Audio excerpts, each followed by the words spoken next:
Hey, yo, they sniped the guy, yo. Yo, cause I guess cause I was showing the movie clip. Hey, yo, they sniped the guy, bruh. Hold up. Hey, yo, they was like, yo, copyright strike. We blocking this. We block. Yeah, I'll explain. I'll explain. I got y'all. I got y'all. Alex. Hey, yo, they try to get me up out of here, bruh. So basically what happened was yeah, the 300 footage that was shown in the background, that's they due to that being shown, regardless on what is being said or whatnot, they pretty much just blocked it. So it was like, yo, this video is being blocked from everyone. And as soon as I clicked away from the video, it went back live, but I already clicked the end stream button. You know what I mean? The gaming politician snitched on me for sure. Yeah. But yeah, man, we back, yo, we back. But like I was saying, man, it's just like I feel like a lot of the passion and enthusiasm within gaming, when it comes to gaming media, I'm not saying this is everyone. I'm not saying this is everyone. The only reason why I'm bringing it up because I feel like it's more than 50% of the people that, you know, I follow or, you know, I see in the games media. That passion and enthusiasm for gaming is dwindling. You know what I mean? People's body language is not really there. You know, it's just a weird thing. It's to me, it seems more like it's more of a show off thing. You know what I mean? Yo, hey, Ron, what's good? Viper Eat, what's up? Yeah, 5. I know. The games media for me, and listen, I'm not trying to undermine games media, but this is my observation from what I'm seeing. It's more like a bragging right thing to us, the consumer. As far as, oh look at this nice package that I'm getting, or look at, I've got this review code free, yo, from PlayStation. I got this free. You know what I mean? That's what I'm seeing more so, rather than, you know, and then when it's time to review stuff, it's this rinky dinky ass review. No detail. Does game good, game bad? You know, game sucks, game is masterpiece type of joint, man. You know what I mean? Where's the detailed video reviews or write-ups? You know what I mean? It's all a whole bunch of gaming politics is coming into the vibes now. You know what I mean? Where I've been called out like gaming politics and stuff like that. Where gaming is not just gaming anymore. It's a lot of politics that goes on in gaming. It's representing the side. It's more about pushing an agenda that you personally don't care about, has nothing to do with you when it comes to your gaming needs and wants. But this, if I push this, if I talk about this, I will get the following or the back end from it. You know what I mean? It's a crazy time that we live in when it comes to gaming, because the actual gaming portion, picking up a controller, turning on your TV or monitor, moving the sticks around, pressing a button, that portion is being put to the back burner, and the talk and the certain what other people will want is being pushed in front, rather than the actual gaming. You know what I mean? I'm not saying that you can't have your own agenda or you can't have your own politic review or view of gaming within it, but the forefront should be what you're actually playing, you know what I mean? So many. Let me talk about this. Let me go on this little rant real quick, yo, because I pulled up in somebody's spaces the other day. I think it was yesterday, right? And this person was talking about content creation. I guess he was trying to take tips and tricks on how to become a content creator and stuff like that. And it was weird. It was weird to listen to because at the end of the day, yo, Henry Head, what's good, man? Appreciate you guys coming back here too, man. What's up? At the end of the day, it was more so what other sides of gaming is doing and talking about, rather than him, you know, getting tips on how to be and become like a content creator. You know, you had a whole bunch of Xbox people, and they always come with this side where they're for gaming and they love gaming, but they primarily play on Xbox, and they find it weird that fanboys exists and that people on PlayStation can talk about Xbox and you know what I mean? And I'm just like, yo, this is not even what this stream is about, but these people are bringing their own little Dr. Phil issues into the mainstream or spaces. Yo, Frozen Magma, man, appreciate the $2 donation. They're stopping through. I appreciate it, man. As everything gets caught up here, I guess, because I don't know what's going on with the with the actual chat. Let me refresh it one more time. Every time I update what you call it, OBS, man. Refresh it again. You know what I mean? I was just like, yo, why are you coming in here complaining about what PlayStation fans are doing? Like, yo, dudes was complaining about how people are pushing that they like Horizon Forbidden West over Elden Ring. You know, I was like, yo, what did I come into? What are we doing? You know? I was like, yo, what am I listening to with this joint real quick, man? And it was nothing more so about like, yo, how to become a content creator. They're talking about fanboys and how fanboys don't do the fanboy stuff and whatnot. And PlayStation fanboys do this. It was a whole bunch of these Xbox dudes, these undercover fanboys coming in here mad and upset about PlayStation guys bragging about them playing great games or bragging about their console or whatnot. You know what I mean? Like it was just weird. You know what I mean? Where like that stuff, I understand that stuff within gaming, but the actual, like I said, the actual gaming, what everybody is coming together in one accord that know each other. Nobody know each other like that from a lick of paint here, but gaming, actually playing a game, has brought so many people together within this community. Yo, Jose, what's up, man? Yo, Black Rob, what's up? Gaming itself, but the thing that is bringing people together within the community. Yo, Cyber Dragon, man, appreciate the rejoin the ranks of Soldier First Class for 12 months. Yo, a lot of 1-yearers in here, man. Yo, he said, yo, shout out to the chat, the mods, and our host Jay Bari. Hit them with the facts, hit it with them again, and by the way, hit the like button. Yo, appreciate it, man. Appreciate it. Yo, Jose said true creates find a way to share their work. Oh, true creators find a way to share their work. You don't need that advice. Yeah. The best advice I give people that's trying to create content is just be yourself. Like, I know it sounds, cliche and it sounds corny, but it's actual facts. You know what I mean? Where I feel like viewers and spectators that watch people's content, they can simply find out if you're being real about the things that you're saying. Like, it's just a feeling that people get. You know when people are being fraudulent, and you know when people are being like true to what they're saying. They're very authentic.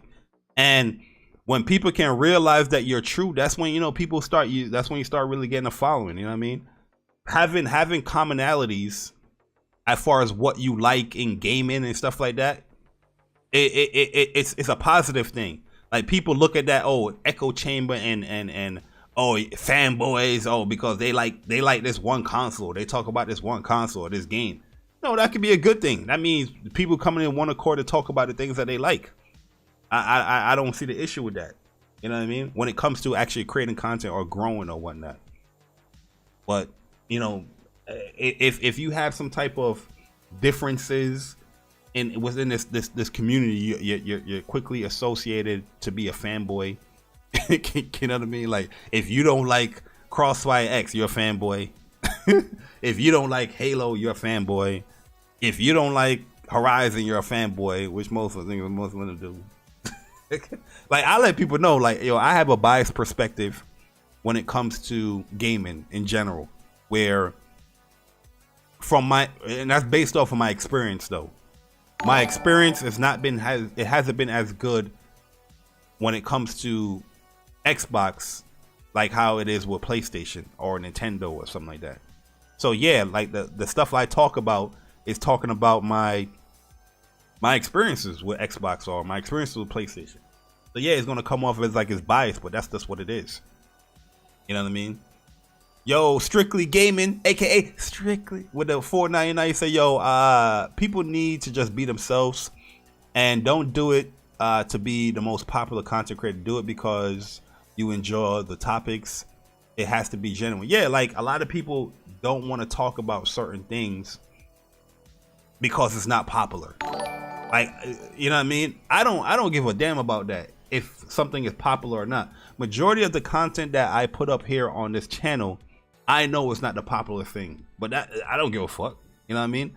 I know what it takes and what you need to do to get those 10K subscribers and those 5,000 views. I know what they do. I know what people sometimes come here for, but that's not the reason why I created my channel. You know what I mean? And if I was to switch up and just do the things that I typically don't want to do when it comes to the channel, then it's not going to come off as authentic or, you know, as raw as it can be when it comes to, you know, my channel, pretty much. You know what I mean? So yeah, like there's a lot of things that I do and say, I know it's not a popular thing, or what I upload, I know it's not a popular thing, but that's what I want to do. And those people that do like that stuff, they take a liking to that. I appreciate that much more than me being false and fake just so I can get a like and, you know what I mean, or a view. That's just what it is. Yo, Gaming with Persona, man, with the 199. So yo, dude stealing my lines, Barry. Hey, yo, Persona, man, you are for the gamer, by the game. Hey, yo, listen, welcome to the club, man. You should know how I feel now, bruh. Listen, Live to Inspire coming very soon. just let you. I just want to let you guys know, Live to Inspire is coming very, very soon. Like, yo, for years upon years, you know, like I'm a very small YouTuber. I'm a very small guy, but I say a lot of things a certain way.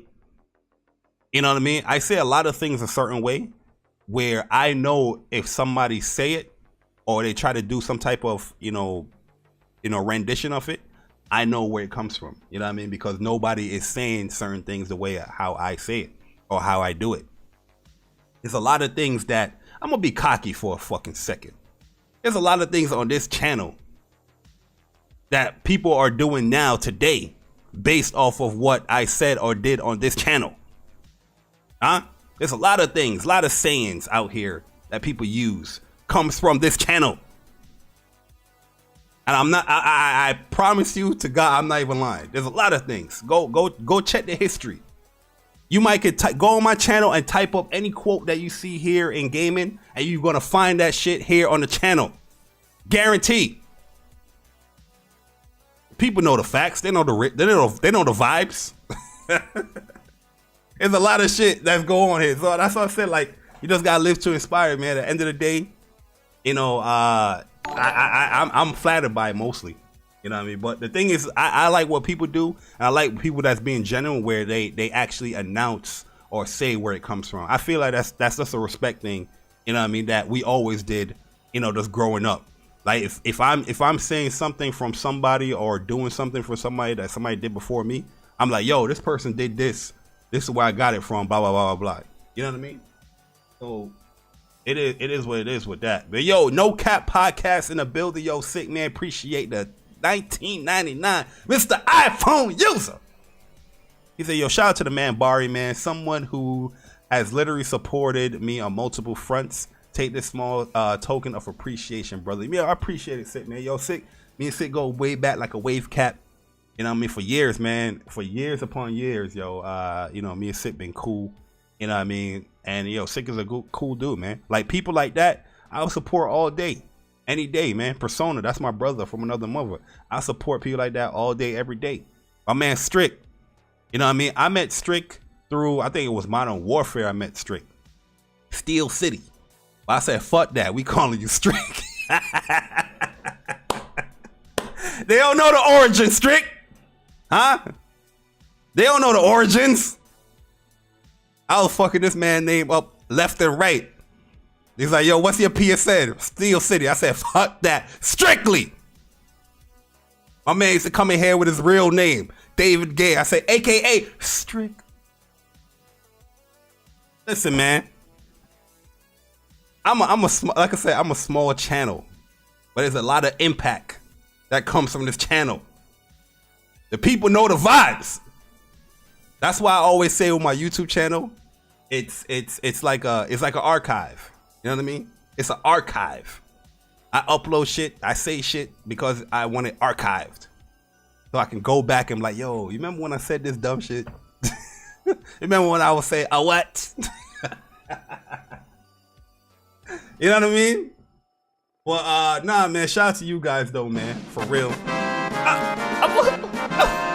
the hell's going? Yo, Eastern Conference, man, appreciate you rejoining the ranks of Soldier First Class, man. Appreciate you, man, coming through, my brother.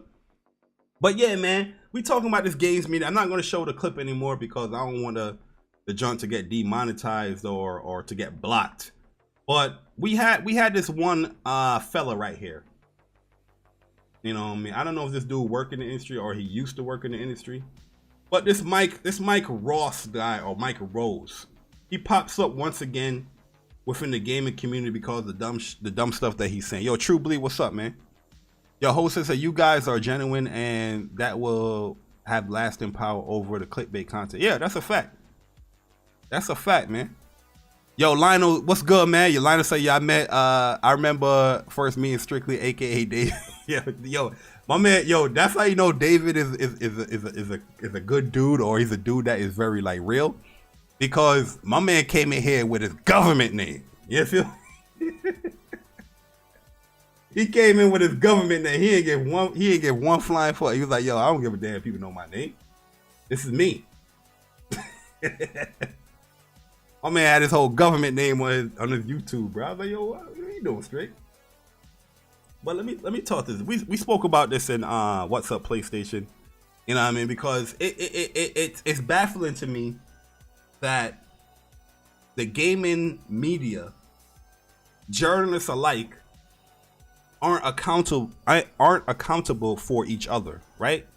Where it's just a vibe when you have a profession or you work in a profession that, you know, you don't want anybody misrepresenting or defaming that profession.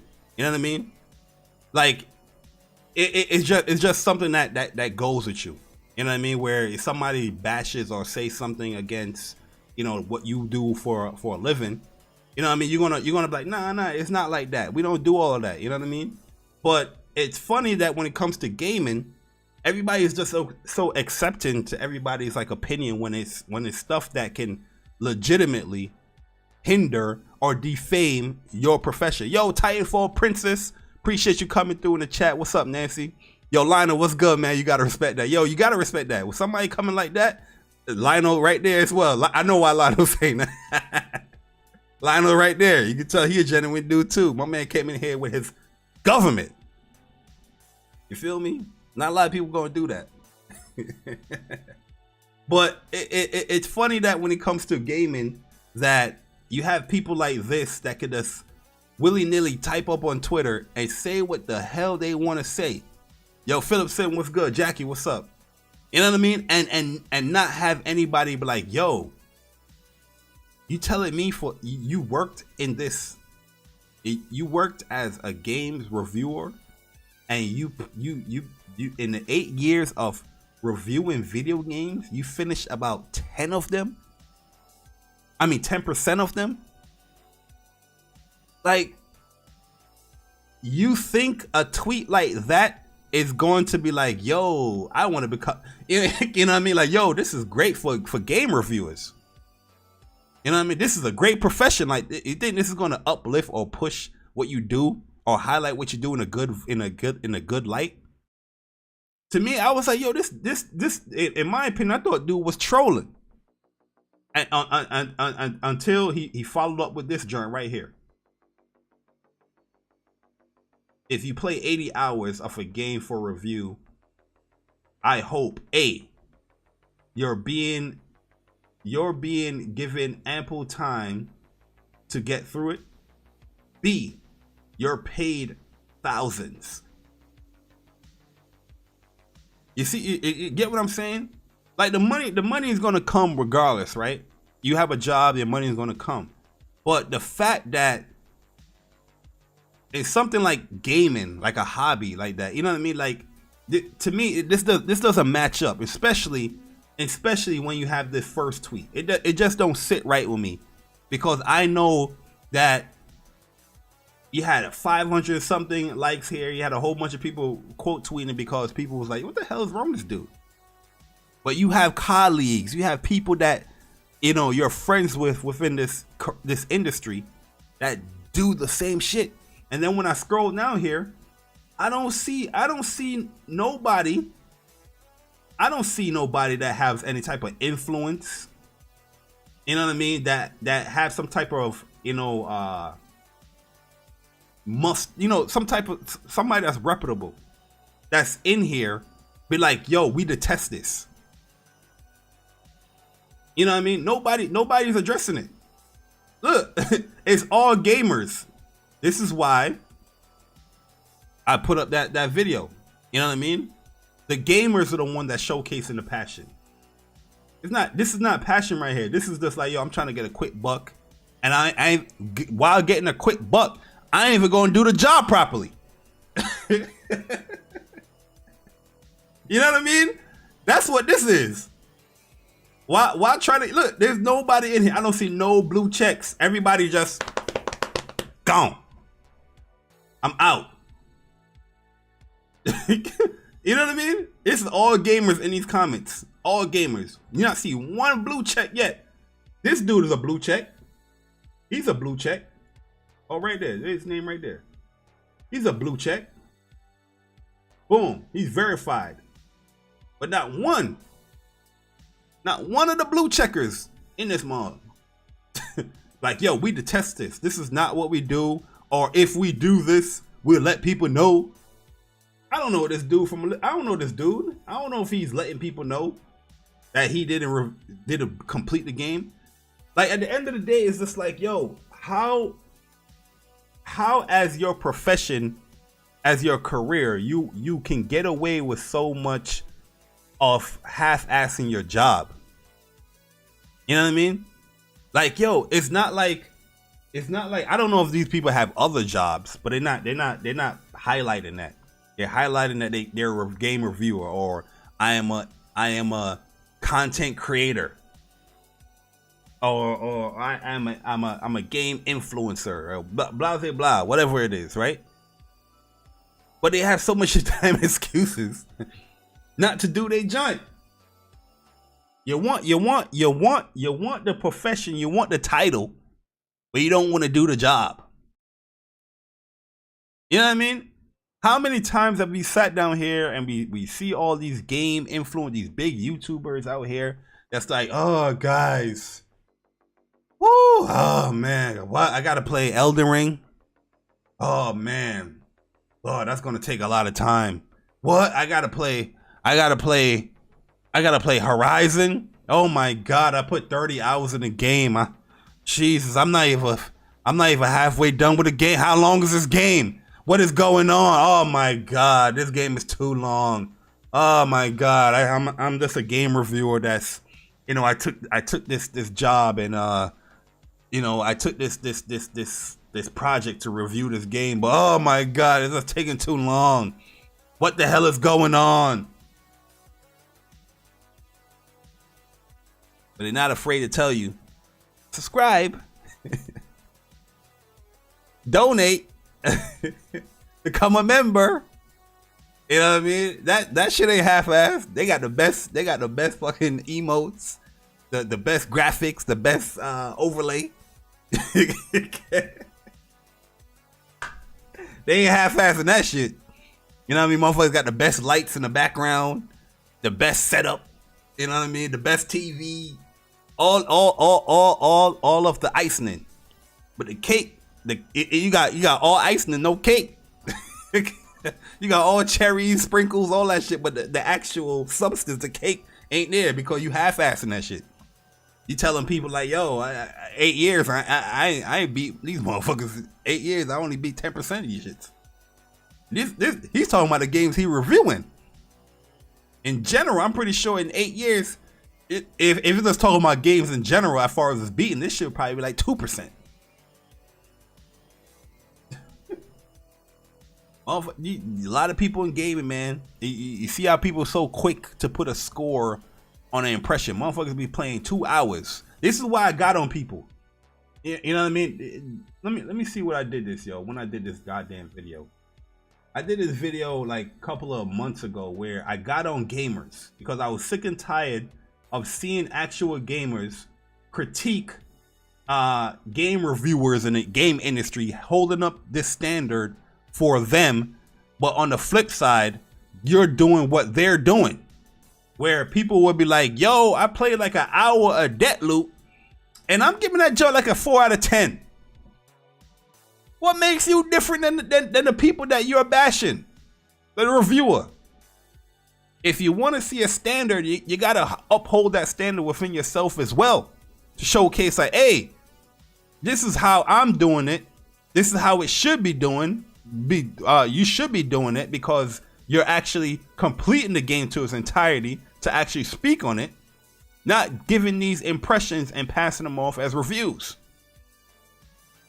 Got the name of that video, man. I gotta find it somehow. But I was getting upset. A lot of people didn't understand where I was coming from or talking about. You know what I mean? But I was letting people know like, yo, we can't do that, man. We can't be on this. We can't be saying like, yo, game reviewers and this people, they need to complete their games and this and that to review them. But we out here firing up spaces talking about, yo, this game is a 4 out of 10 or this game is a 10 out of 10 based off of 2 hours of gameplay. You know what I mean? It doesn't look good on the gamer. You feel me? So you know, I had to let people know, like, yo, I don't like that avenue that we're going down. You know what I mean? Yo, It's Me Baby said the true disconnect between gamers and game developers in terms of the company knowing what games gamers want is these journalists.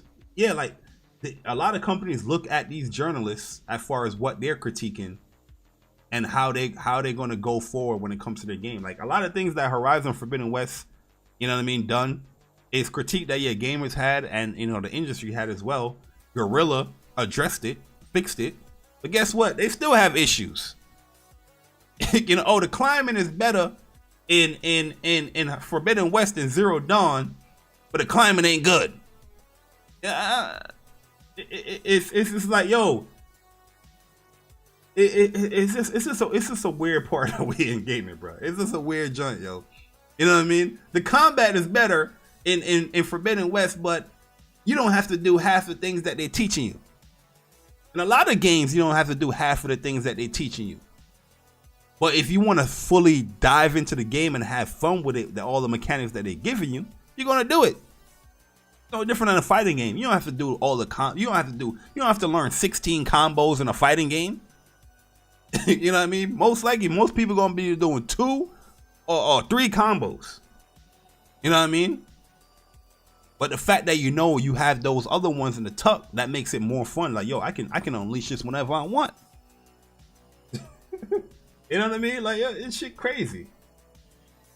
This joint is crazy, man. And what gaming has become, yo. I'm trying to find this video real quick as I'm looking it up. I forgot when I actually did this shit. Look, we're in Deathloop. I know it was around Deathloop. But yo, gamers, we gotta stop it though, man. We out here bashing these reviewers and stuff, but we doing the same thing. Like I told people in a long time, gamers are becoming the things that we hate. A lot of people talking about they hate games media and all this bullshit, but they want to be the games media.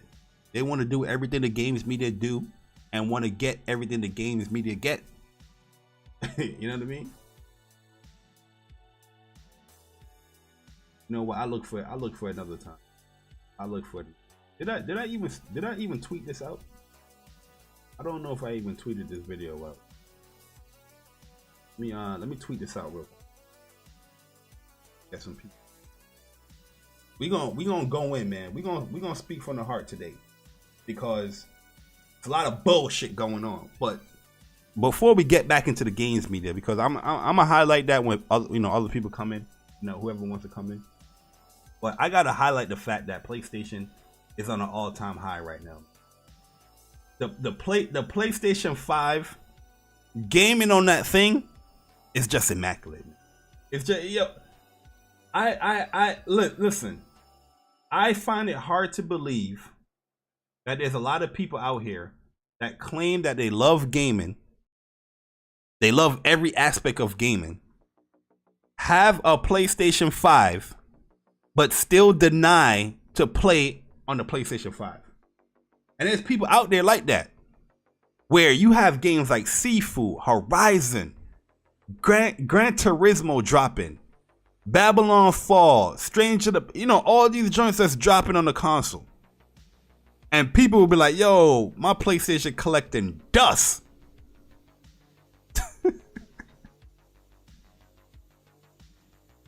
like what? How? You claim you love gaming. One of the biggest games to come out came out. Elden Ring and Horizon have came out last week. You know what I mean? But they be like, yo, my PlayStation collecting dust, bruh. Hey, yo, Hard A in the building. Yo, Hard A, what's good, man? Hard A, what's good, man? Appreciate you coming through, yo.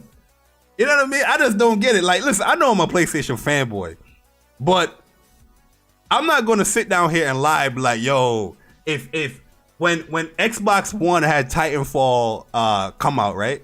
I'm not gonna be like, yo, my Xbox collecting dust right now. And I'm like, you know what I mean? And I know that Titanfall came out. It's just weird. Like, you know what I mean? I'm a person that I'm not capping out here saying that, yo, I love all platforms.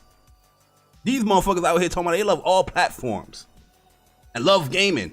But they're just out here just talking about, yo, my PlayStation collecting dust. Well, all this shit coming out. There's no way that, even if you had a PlayStation from launch, and you telling me that you skipped out Miles Morales, you skipped out Demon's Souls, you skipped out Returnal, Ratchet and Clank, you're skipping out Horizon.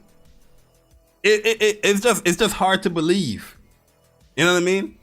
It's just hard to believe that, yo, people out here is just like, yo, PlayStation is ass. Like it's nothing real to play on there. And I'm sitting down here and I'm listening to this shit in these spaces and videos that people are creating. And I'm just like, yo, it don't match. It don't match up, man. What you're saying right now really don't match up. You know what I mean? I'm not trying to be a fanboy, but it don't match up. It's bullshitting. No different than the Elden Ring dudes, right? I don't know if I want to roast the Elden Ring dudes because I don't want no smoke with the Elden Ring gamers. You know what I mean? These Elden Ring gamers, they out here, boy. You type a E in your motherfucking in your Twitter. Just type a E. They out to get you. They are out to get you if you type a E in that motherfucker. Like, did you play Dark Souls 2?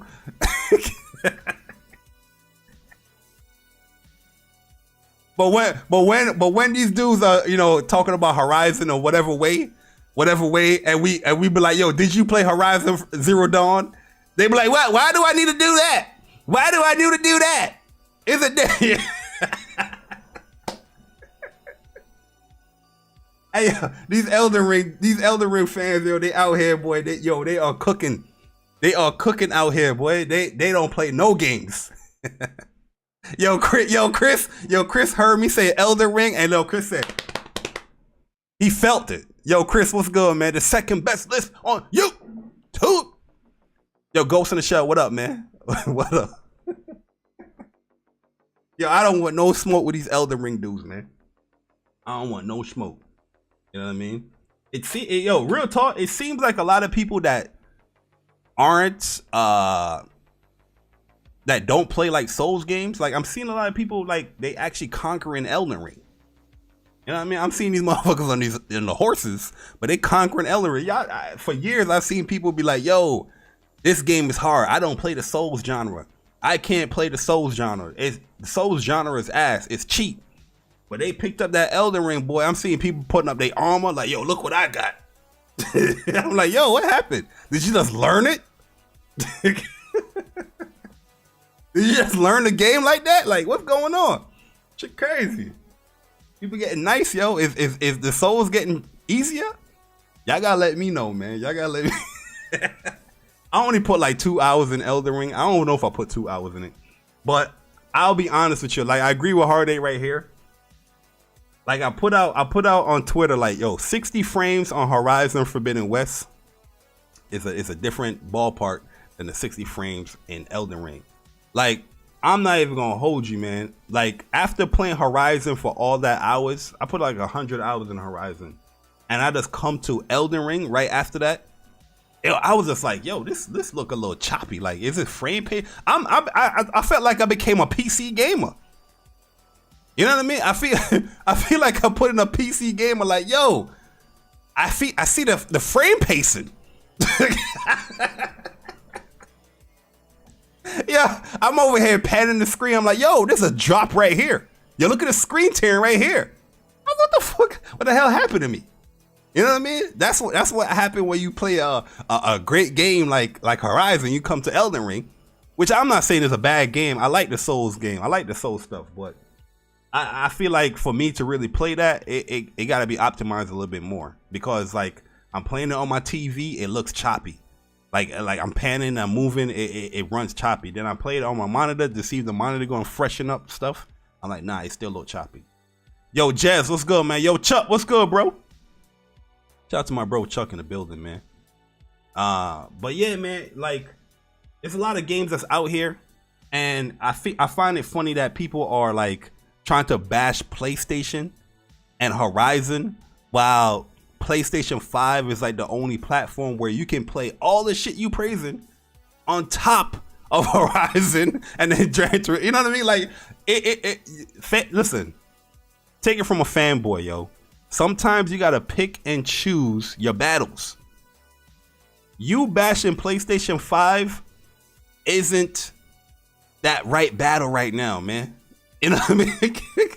Especially when they dropping news after news, that new VR headset that about to come to the PS5. You know, you got God of War in the tuck about to come to the PlayStation 5. You know what I mean? I'm just like, yo, how are you bashing PlayStation 5 right now? It don't make no goddamn sense. And then you have the media. Look at the media. Once again, we're gonna point out the media, because these are the people that is holier than thou, right? The media trying to paint this picture like, yo, they don't want. Every video, I don't understand fanboys. You know, fanboys are just so toxic. You know, you just can't talk about video games. Why can't you just like all video games and all platforms? Huh? Why can't you just like all games on the platform? Why are you making these games versus each other? GameStop. Oh, I said GameStop. GameSpot. Look at this video that they put up here. And these people want to act like they're holier than thou. You know what I mean? And when that smoke comes to them, when these crazy fanboys come to them, they're gonna act all shocked. Oh my God, what did we do? Listen, yo, don't go in the kitchen if you're scared of that fire, man. Don't touch that stove. If you're not about that life when it comes to the console wars or just bickering about gaming and going back and forth, if you're not about that life, don't dip your toe in that pool, because the sharks is gonna get you. They're gonna say fresh blood. Bop. I guarantee you're gonna see the next GameSpot video or tweet go like, yo man, why can't why can't we get along, guys? Why do we have to bicker? But they putting out videos like this. Yo, Caleb Kaiser, man, appreciate the $2 donation. Say, yo, but Jay Murray, PlayStation's a dead man walking. Yeah. All these, listen, all these phrases and stuff like that, these ain't come from like, well, you know, it might have came from Xbox fans too, but this is coming from the media. These are the people that's supposed to be quote unquote representing gaming. This is the media that's saying this shit. Videos like this is the media. You would expect like a Fanboy or Elden Ring Soul fan to do a video like this or make a video like this. You know what I mean? Or Xbox Fanboy to be like, yo, PlayStation's a dead man walking in 2022. You get what I'm saying? Like, yo, it's not even the fanboy that's doing it. It's the media. But when the smoke comes, they don't know how to handle it. They're like, yo, I don't know what's going on. PlayStation 5 don't have the library. Don't get it. Get a Xbox and Game Pass. It's the media that's saying this shit. Yo, the Irish Paul, cash out to my homegirl Nancy in the building. He said, don't talk about my Elden Ring. Oh, nah. The only reason why I'm not talking about Elden Ring because I didn't put the time in it yet. Like, I started off with the warrior. And every video that I'm seeing, I've seen people like using a samurai, and that samurai armor looks so cool. And I'm thinking about, yo, should I restart this joint? But nah, I'm a type of person that when I start something, I'm gonna commit to it. You know what I mean? So, I got the steed, but I don't. There's a lot of things with Elden Ring I'm just not understanding. But we'll talk about it. We'll talk about it. But yeah, you see videos like this. Yeah, I'm a huge Soul fan. But the Horizon comparisons are dumb. Yeah, like this. Yo, people make it seem like this Elden Ring put open world games on the map, and there's more to an open world game than just a map. You know what I mean?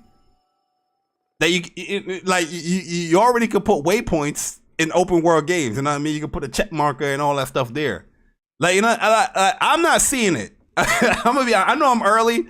I'm not seeing it. I'm not saying that the game is bad. I like the Souls formula. You know what I mean? I like the feeling that a Souls game can give you when you accomplish something. But these comments that people are saying like, yo, this is what open world games need to be. And after me putting 100 hours in Horizon Forbidden West, I'm like, I'm not seeing what you are seeing, or I'm not experiencing what you are experiencing. You know what I mean? Especially when you get to the end of Horizon and what you can do and with the machines that what you can do with, it's a whole different ballpark on an open world perspective. The interaction is a different ballpark in an open world perspective. The combat, you can do the stuff that you can do in what you call it, Elden Ring and Horizon. You can mount something and you can attack other machines or humans. You can do that. Well, Horizon, you can fire a bow and you can jump off that joint, slow down time. You can latch on with your rope cast and then glide with your shield wing. And these motherfuckers like, yo, Horizon though. Listen, Elden Ring. This is an open world.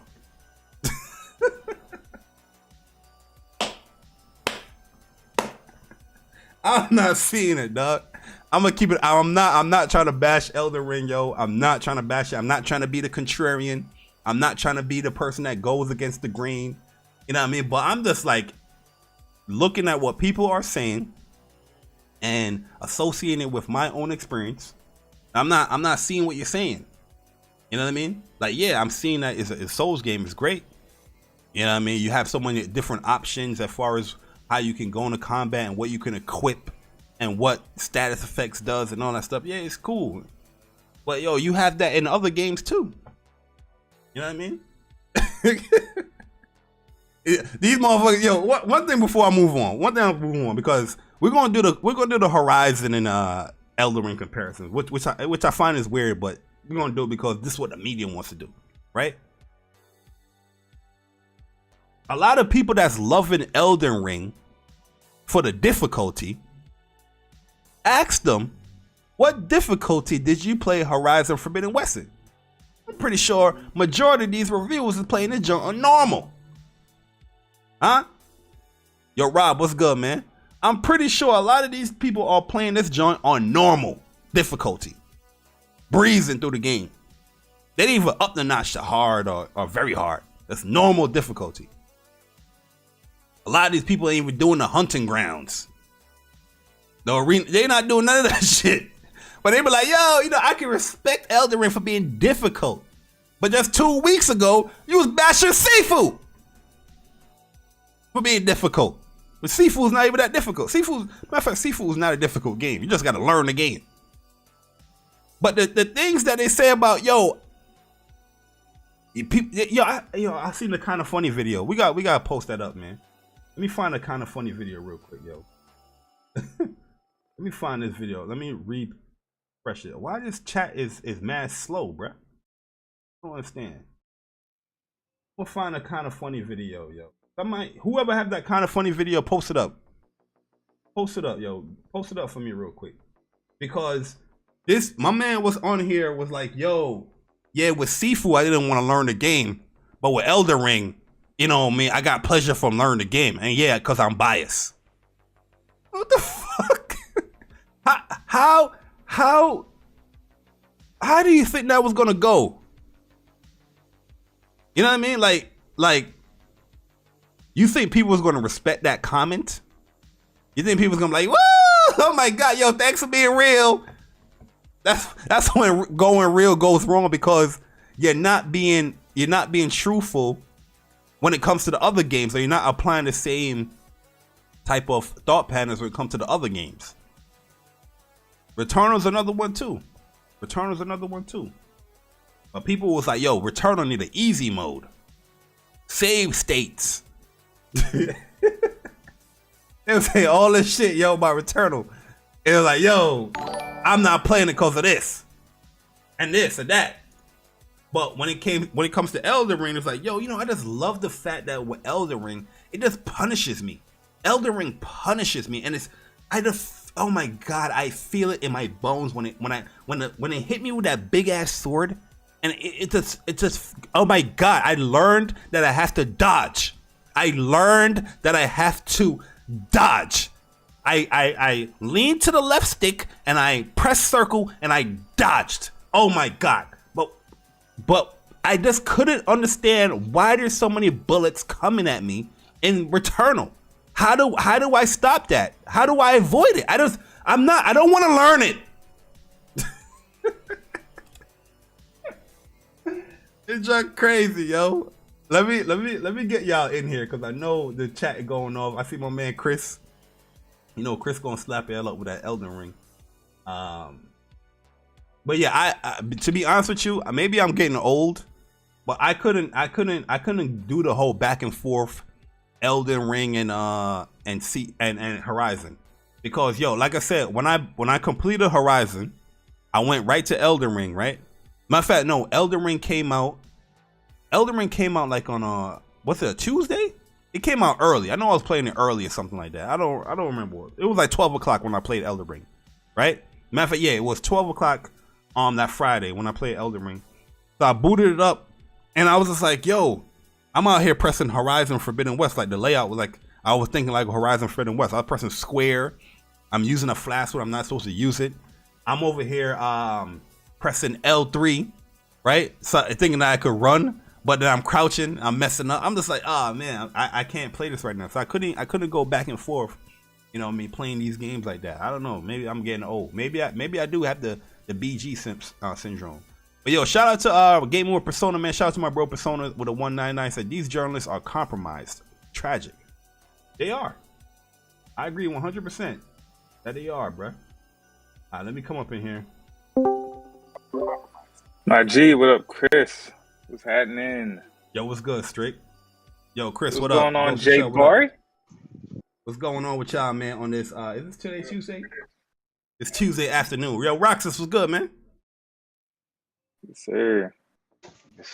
You know what I mean? How y'all loving gaming on PlayStation 5 right now, man? Man, it has been amazing so far, especially this year. starting off with seafood. By the way, shout out to Strictly again for providing me with that. Big salute to you. But starting with My seafood, G. Good. which was a pretty amazing indie game. Not gonna lie, man. Not gonna lie. It was 9 out of 10 for me. I really enjoyed it and shit like that. Then a week later, we get Horizon Forbidden West. I'm still not. I still haven't beat. I'm pretty far, but I still haven't beat it. But so far, man, early impressions or late impressions. My bad. If I had to put a score on it, right? This is not a final review or anything like that, right? But if I had to put a score, it's just like a 9.5 out of 10. They improved so fucking much of the first game. The first game was an 8 out of 10 for me, so they improved a lot. A lot. I'm telling you, Chris, when you get to the end portion of the game, if you enjoy the combat now, you're going to enjoy 10 times more when you get a certain thing on. And I'm playing it on very hard as well, and it is very hard. It is very hard. And then I'm playing Elden Ring, which is absolutely fucking amazing. I think people are shitting on the game because they can't understand why people would look at Elden Ring and then you look at a game like Horizon Forbidden West that has so much graphics going for it and all these things, right, going for it and shit like that. And why people, flock to Elden Ring, some of it is cloud chasing, some of it is people they're going off the hype, right? Shit like that. I've been playing the Souls games since Dark Souls 1 in somebody's background. You got shit on the rocks. Yeah, somebody's somebody's rolling dice in the back, man. Ooh. Yeah. But I've been playing Souls games since the first Dark Souls, right? Since 2011, like when that shit first came out. And it's my third favorite series of all time. I've seen the steps and evolution and shit like that. And with Elden Ring, right? Because people are like, well, it doesn't do, it's not, other open worlds have all these aspects to it and shit like that. But what they did with Elden Ring is they took the Dark Souls aspects of crazy ass level design, right? And always keeping you on your toes and giving you the amount of choices and freedom, right? And putting that in the open world settings to the point where it's like, there's so much shit in the fucking game. Like there is so many things and so many freedom and ways you can build your character. If you wanted to play like Aloy, you can make an Aloy character and do nothing but bow builds and shit like that this time around. If you wanted to play like Jin Sakai, you can do a samurai. So there's all this different variety in gameplay types on top of the secrets, on top of the level and world designs is top notch. That what the Souls games have been able to provide, and people are loving it because it's not a typical open world game. As like people are saying, Horizon you can climb, but in Elden Ring you can't climb. Oh, it's a 10 out of 10, and they're saying that to slander the game. It's like, no, it's not supposed to be that type of. There's many different types of open world games. But right? that's what Forbidden West suffered because of Breath of the Wild. People was trying to do that whole comparison. Oh, with Breath of the Wild, you can do this in the open world. But yeah, Horizon was supposed to be that game as well. But my thing, what I'm pointing out with the whole praising, I'm not against the praising, but the same energy is not being kept because we're not only just seeing an evolution when it comes to Souls game, we're seeing that when it comes to this game as well, Horizon Forbidden West. But that evolution and that improvements is being shunned upon, where one is being super praised. You know what I mean? Like Horizon Zero Dawn and Forbidden West, 2 different games, bro.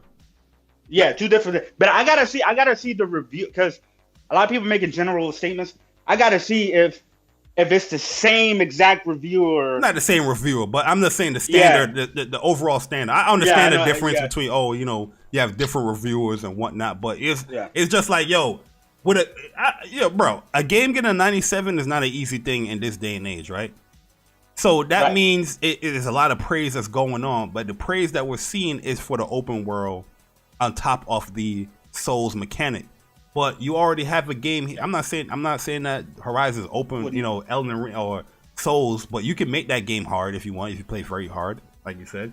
And but it plays nothing like a Souls game. It's not like a boss run type thing. But I'm just saying that the open world aspects of the game is also vast and is also surprising. You could get side missions that's off the rip, that's traveling in Horizon.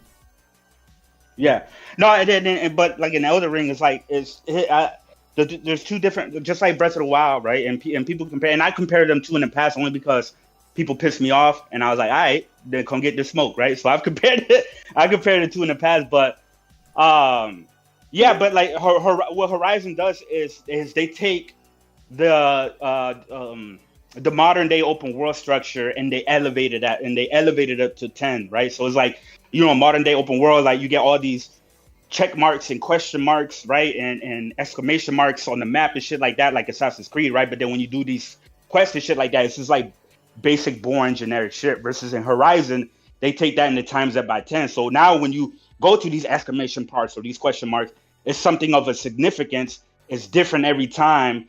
And they reward you, significantly by doing these side quests, whether it be more story or, cool items and shit like that you gain for this. So they took what's already been established by open worlds and they improved upon all aspects. Elden Ring, there's never been an open world Souls games like it. There's nobody's ever took the Souls formula that everybody loves and put it within an open world game and actually do it to the point where it's like you talk about like side quests, right? In this games there are, but it's not. It's very, very unconventional. Like I remember I was rolling through a graveyard and I seen this dude. He was killing somebody. And he talked to me. He was like, "Yo, this land is cursed. He my warning, turn away and shit like that." Most people will go through it, but I was like, you know what? I'm gonna turn away. When I went back to the hub area, right? The same guy, he appeared there and he was like, "Yo, thank you for thank you for heeding my warning and shit like that." Then he gave me a whole new side mission. So if I would have done the opposite, I probably wouldn't have interacted with that NPC again, or he probably would have get mad and shit like that. So it's like it doesn't really tell you. You just run into these things naturally. I mean that's always the formula for Souls though, because they had missions like that where I remember in Demon Souls, there's like this chick that you save from like a prison or something like that. And you bring her back, she wants you to assassinate, if you save her, like she wants you to assassinate the people that's in the Nexus with you. Yeah. You know what I mean? That's like a side mission itself where you even know what it was going to be. To me, that didn't sound new. It just sounded like, okay, it's just now in an open world aspect. Right, down to the open world aspects. But I've always loved that about Souls games, that I get to discover this shit on my own versus the game telling me there's something here and then guiding me through that. Not saying that there's nothing wrong, because what I'm saying is like the open world structure in Elden Ring is completely different than the open world structure in Forbidden West. They both shouldn't be compared as what Elden Ring's true comparison is something like a Skyrim, right? That's the true comparison with Elden Ring, which is Horizon Forbidden West. The open world you compare it to is shit like Assassin's Creed. Right, it's like two different type of open world structures and whatnot. Or Elden Ring, you can kind of compare it to like Breath of the Wild as far as like the amount of freedom, because right out the gate you can pretty much go anywhere, do any boss in any order. Shit, there's still places that when I go back to the first area, right, I'm still finding new shit. Like I was like, oh shit, I didn't know there was a cave here by the beach. Let me go in there. I go through this little crazy little mini dungeon and shit like that with its own little unique puzzles and whatnot and structure. I kill a fucking boss, and then I get some cool summoning, or I get a cool ass sword and things of that nature. And that's what I'm really, really loving about the game. It's the amount of freedom, flexibility, the Souls formula. I can build up my character any way. I go on the sword, I go on the horse, I jump off, summon fucking wolves. Is this a review or is this speak from the heart? What's going on here? Is this a review or speak from the heart? It's both. But anyways, like I was saying before I got interrupted. Is this a review or speak from the heart? Nobody cares about no Elden Ring. I'm speaking from my goddamn heart, Persona. I'm speaking. No, I'm just. Yo, let me look at this GameSpot review real quick before we get in here. Look at. I'm just gonna focus on the bads, right? Because that's what we gonna focus on. You know what I mean? There could be a whole bunch of good stuff here, but what that person you can do a whole bunch of good in your life. But you punch somebody in the face randomly because you had an upsetting day, they're gonna associate you as a face puncher. Let's rock with me. Anyway, look at the cons here. Aloy isn't nearly as interesting as everyone around her. That's a lie. Some mostly minor technical issues like texture pop and stuck animations.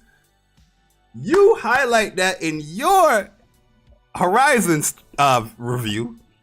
But let's look at the magic trick here when it comes to Elden Ring. I'm sorry, yo, because nobody. It feels like the technical issues that Elden Ring has, and I'm pretty sure Chris, you experienced it as well, which you didn't mention at all. People are ignoring it. Let's go and look at this real quick. I don't know, like, you know what? I didn't mention the technical issue with Horizon Forbidden West neither. Rightfully so. Exactly. So, but what I'm saying is that I feel like a lot of people, when it comes to games, media, and just gaming in general, like if it's a PlayStation exclusive game, it's on a different scale than any other game, bro.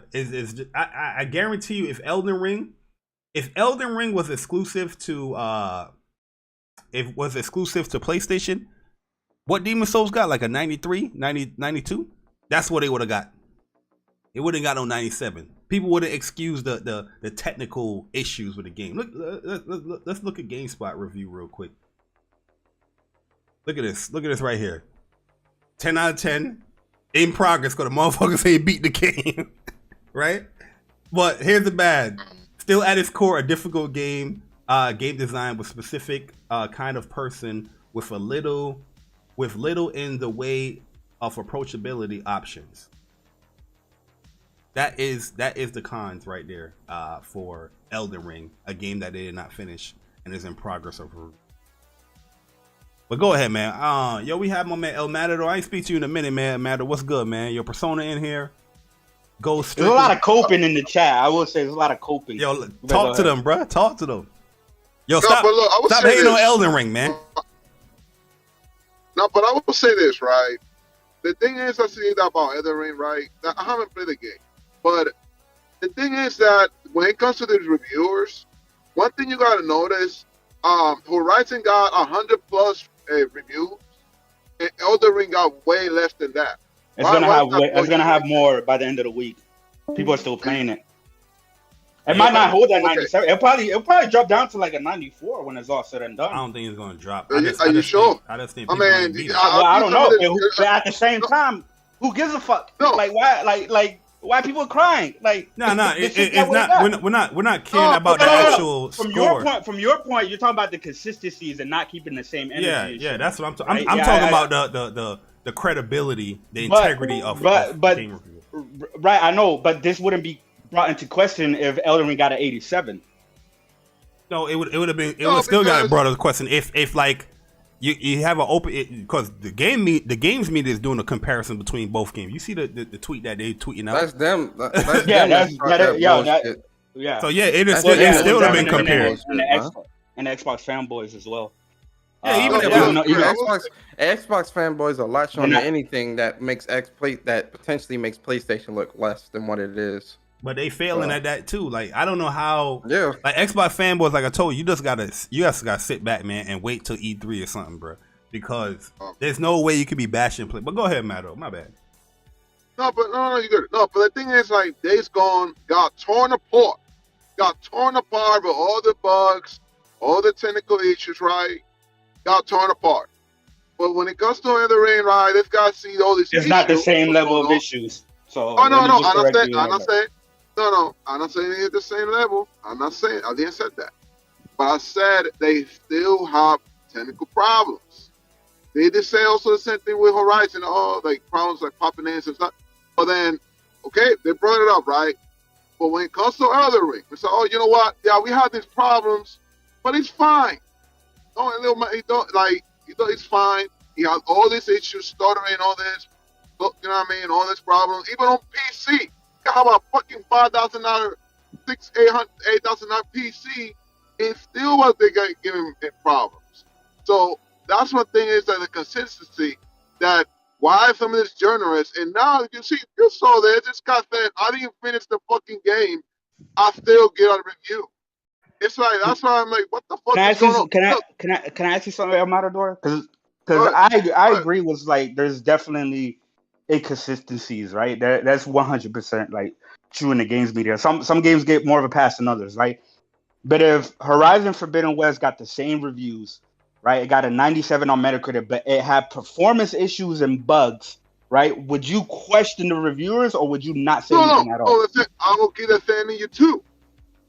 Yes, we're not going to be a blind eye. Because I'm pretty sure a lot of people in here in the chat, well, if Horizon Forbidden West got 97 and had the same issues, nobody would be questioning shit, and they'll be making excuses for it. If Horizon have these type of issues like that, we're going to keep it real, right? But the thing is that some of this, the reviewers, the way that the things that they said about the game, right, the cons and the pros, it just like it makes me just like, what the fuck? Are you kidding me? This game is so. This is the difference here, Chris, of what you're saying. One, you're comparing just a regular gamer and what they talk about with gaming to an actual person that this is their profession. You know what I mean? Like this is what they do for their livelihood. No, yeah, we hold the reviews for accountable, and I'm not negating that. I'm just saying the people who because we know if the shoe was on the other foot, half of these people, it's always a biased confirmation. If it confirms their bias, they're not going to bring up the issue if it was the same type of issues. You know, that's what I'm talking about. The people, there's some people in the chat who's not even playing Elden Ring at all, but they already have a judgment on it, and they haven't experienced the game for itself. Oh yeah. One thing I know about reviews, like if a game is reviewed badly, right, and people just want to prove reviewers wrong, where it was like, oh, this game is not as bad as these reviews are making, and they'll make anything, you know, even the slightest thing that's not even that good, they will highlight that, like, yo, this is what it is. If a game is reviewed highly, they want to prove the reviewer that game was not as good as it is. Like I know, for me, sorry. No, like Horizon, Horizon, and especially in the beginning, I had issues where like bugs where I was coming out of the like the lake or whatnot, and Aloy was skipping out that motherfucker like mad quick. I was like, what the hell? I seen a few pop-ins here and there, but that patch update they sent, like a lot of that stuff was dwindled. Like you still saw a little couple of issues here and there, like when you go to like your inventory or your stash, you know what I mean? Yeah. You have like a black screen for like 3 seconds or whatnot. You know what I mean? You still had those little issues here and there, but yeah, I'm not gonna negate those issues. I'm just saying, like, with those issues there, my enjoyment that the game offered, it outweighed all of that stuff. But I'm still highlighting it, but it outweighed it. Here, they're not mentioning it at all. You know what I mean? It's the gamers is really the ones that's pointing it out. Or when the game after they release, Digital Foundry is like, oh, now they point, is this good enough? You know what I mean? Now they finally pointed it out, like, yo. But the reviewer that had issues with Horizon, knowing goddamn well they had the same shit in Elden Ring, they're not pointing it out for Elden Ring. That's all. That's what I'm saying. Like, you know, they would say, because a 10 out of 10, I mean, this game run everything good, flawless, no problems at all, none single at all. That's the standard that people put on a 10 out of 10, right? For example, like, right, and people are gonna hate me bringing this up, right? For example, like Breath of the Wild, right? That was a fucking 10 out of 10 for me personally, but it had performance issues. When you go into the Kokiri Forest, it's fucking dropping and shit like that. But the performance issues didn't affect it so much that everything else gets affected, and I just be like, oh, because of this. Like some people, I don't know. I think people I agree with you, Chris. I agree with you. Like, right, yeah. Horizon, me personally, I gave Horizon a 10 out of 10. I love a 10 out of 10. The game, but yeah, and it has some issues. Right. Man, hyping Elden Ring like they were Starfield. Niggas ain't see that shit. We already knew that Elden Ring wasn't gonna get no low damn score ever since they even announced that damn game. We already knew it. You know what I'm saying? None of the Souls games have gotten low scores. Never. But that speaks to a certain point. But I'm sorry, bro. You can't release. I didn't play Elden Ring. I tell people that. But given the performance issues that I've seen people, you know, outline and stuff like that, I still don't see how this has a 97. And there's a very clear media bias. Very clear. Because we sit here, I talked about before with Horizon Forbidden West. It had some issues with performance, like, and most of it was fixed. But one of the biggest issues, I think, was just her getting stuck in geometry and stuff like that in the middle of fights and things like that. Like, we talk about this stuff regardless of how much we enjoy and love a game, but we make sure it's spoken about. But they're not doing this shit in these reviews. There's a clear media bias. Clear. with From Software against PlayStation, whatever. This is why these gaming journalists and media outlets, this is why they're comparing it to Horizon Forbidden West, even though it's not comparable. Like, you know what I'm saying? From a technological standpoint, no, it's not. I mean, going between both of those games, there's a night and day difference between the graphic fidelity, the way the game runs, and everything. Yo, we can highlight that Horizon have issues in the game, but we can all here agree that Horizon is a more polished game than Elden Ring. Wrong or right? Oh, by far, Fact. by far. Facts. Like, I will say this. I will say this, and this is just me. I'm just looking at things. I think some of this generous, some of this game industry, I think they are tired. They are getting like bored that PlayStation is like getting all the highlights. Like, you know, I think some of them, they do have a bias. So they like, you know what? Fuck it. Like, we are tired to see PlayStation win. Like, when it comes to the game in a year, like this year, like we saw, I'm gonna be surprised Elden Ring takes it. I'm not gonna be surprised. I'm not gonna be surprised. This is the thing, right?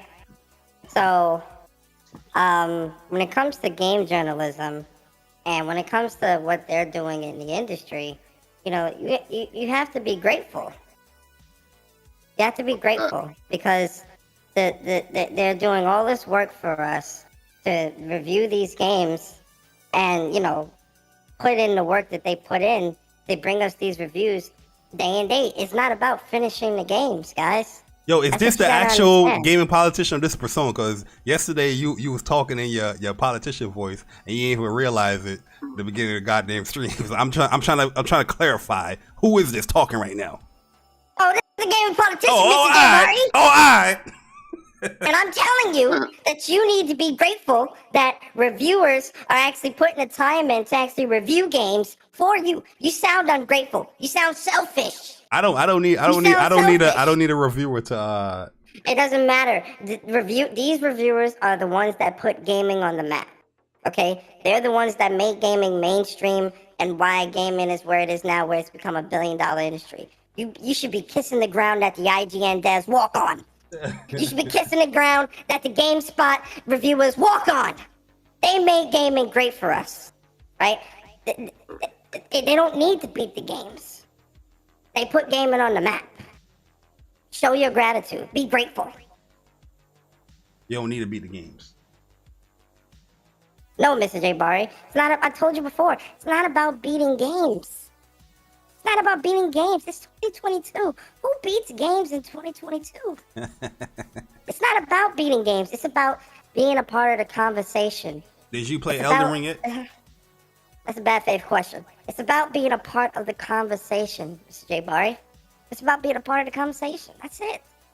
As long as I can be a part, as long as you don't gatekeep me, even though I haven't played Horizon, I still feel obligated to be allowed to talk about it. I should be able to talk about Horizon with you, even if I never played the game. What's her name? Aloy, Baloy, Celoy, or whatever, right? And she's got to save, what is the name? Gia? Guile? Or something like that. It doesn't matter. Like, I just want to be able to talk about it with you guys, right? And if you gatekeep me out of that conversation, then you're toxic to the gaming community and toxic to the gaming industry. You shouldn't be a part of it. I'm toxic then. Fuck them. Hey, yo, that's what. Yo, let me get these super chats real quick. Yo, shout out to my man Navigator man for becoming a member for 2 months. Soldier First Class member. He said GT7 reviews drop tomorrow. Any issues will be noted and affect the score. PlayStation doesn't get a pass like the other media darlings. Well, we're going to see. PlayStation will send out some free codes to some people that, you know what I mean, that don't fuck with PlayStation, but we'll see. Then we have DD Video with the $10. He said, I played every Souls game since Demon Souls and love the franchise. From Software is one of my favorite devs. Elden Ring has performance issues. Oh, that BioBlast work like that? A what? Oh, no, I'm playing Final Fantasy VI, my fault. Yeah, Elden Ring has performance issues that shouldn't be ignored just to chase clout.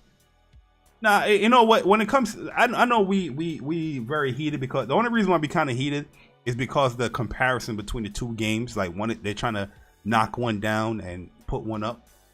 But at the end of the day, like I was gonna say, the comparison is disingenuous. That is 100%. Yeah, that's the only reason why. That's the only reason why you see people are like kind of like going back and forth with it, because at the end of the day, like if you enjoy the game so much where you can ignore like the performances, all that stuff, then hey, it is what it is. That's your opinion. At the end of the day, reviews are somebody's opinion of how they felt, how they played the game.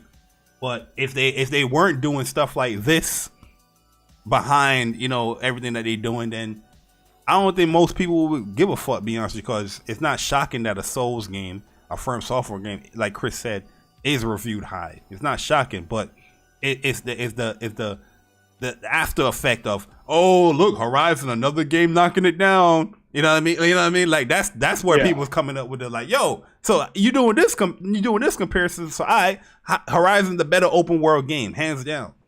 That's how people's getting at. And folks need to make up their minds, right? Either Metacritic doesn't matter or it does, because y'all can't just keep switching this shit on and off.